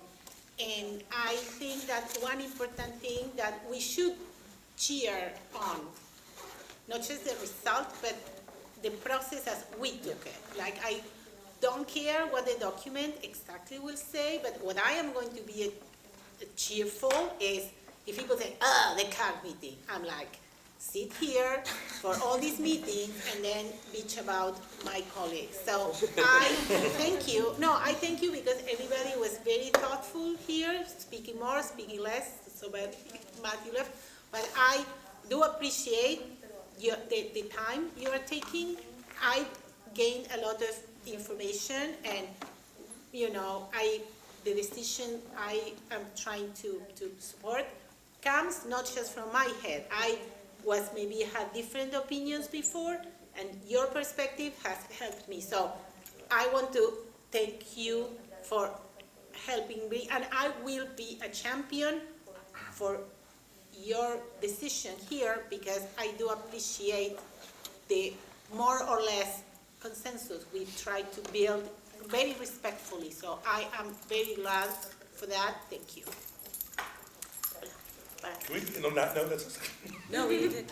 So I'll try to be brief, and I'm trying to pick up on a lot of things that were said tonight. And I don't want to interrupt in part, because I think you've stated at times that you felt like you were being sold something, like we wanted to give you the space to have this process and to have this honest conversation. I want to address a few things that came up tonight. One was sort of the conversation about political cover. So first of all, I just want to say it was never our intent to make this group a punching bag or the political cover for a hard conversation. If there was any cover involved, I will say there was no way we're going to get through this conversation about this opportunity without a public process. Normally in an MSBA public process, that's our school building committee. They are tasked with staying on target and with very regimented deadlines so that this moves forward. When we thought of a space to talk about this opportunity, which we knew would be unique and messy and weird, we didn't want that to stop SBC from charging forward with their task. But that was our intent. If impact is different, if that is felt different, I apologize. I know that those are two different things, intent and impact, but I wanted you to understand where we were coming from. We do not intend for you to own this. We do know any decision will have someone who will be upset. That is not on you, that is on where we are as a city. I'll say the mayor has really tough skin. She's used to it, and she's an elected official. It's fine. But I wanted you to understand where we were coming from with that initial setup. Feel free to put in, I know that you're thinking about wording, feel free to put in there, don't blow it. I can't remember who said it, but it's a great phrase. There is so much that you don't know and don't have access to. As Rich alluded to, we don't know if the MSBA is going to force us to close Brown to do X, Y, Z. Those are things that are still unknowable. So as you make your decision, feel free to say, this is what we have with the best of the information that we have right now. Please don't blow it. The stakes are way too high. I think I can at least speak for the folks at this table that they're going to do their darndest not to, and I just want to thank them because they've been sitting here with you and trying their darndest to get that information to you. This is not going to be the end of hard problems to solve or hard decisions. This is still just the feasibility phase. So, for Rich, we're going to have to, keep them going, and everybody else in the city. It's going to continue to be complicated, and the biggest don't blow it is pass the override. So we hear you. We're going to have to pitch this to the Brown community, to the Winter Hill community, to people with no kids, everybody, everybody who took that survey. I want to say I really appreciate Andre. I think you said name the pain, but maybe not the blame. I just really want to honor, again, mayor's thick skin, whatever. The staff here are doing their darndest, and I really want to thank the interpretations team who has been with us late tonight and every other night, City TV. Everybody is doing the best with the resources that we have and the knowledge that we have. Hindsight 2020, and I know that phrase is terrible now because of 2020. We would have done things a lot different, but that's true of every public process I have ever witnessed. I also want to make sure that as you phrase your final report, that you don't undermine your process and your hard work. It was the CAG survey that went out. Just because it was overwhelmingly, against Trump for some reason. Remember that the audience of that survey, of this community process of your recommendation, yes, it's the mayor and the mayor-elect to make a decision, but it's also the MSBA because the mayor is going to have to convince the MSBA to go with our recommendation. And the final group that we have to convince are the voters. So I know that this wasn't a perfect process. I know the survey wasn't perfect. I know that your recommendation won't be perfect, but a ton of work went into it. And as you think of the language, please honor that and please honor your contributions because I want those audiences to take your work seriously. So I will just say, again, thank you to all of you. Thank you to the staff who have been working late. Thank you to CBI. And as a resident who lives close to Sycamore, I look forward to seeing what happens, and I will be there on the front lines trying to advocate for it. So please know that even as administrations change, our advocacy for all of this will continue. So thank you very much. All right, thanks, everyone. You'll get stuff from us.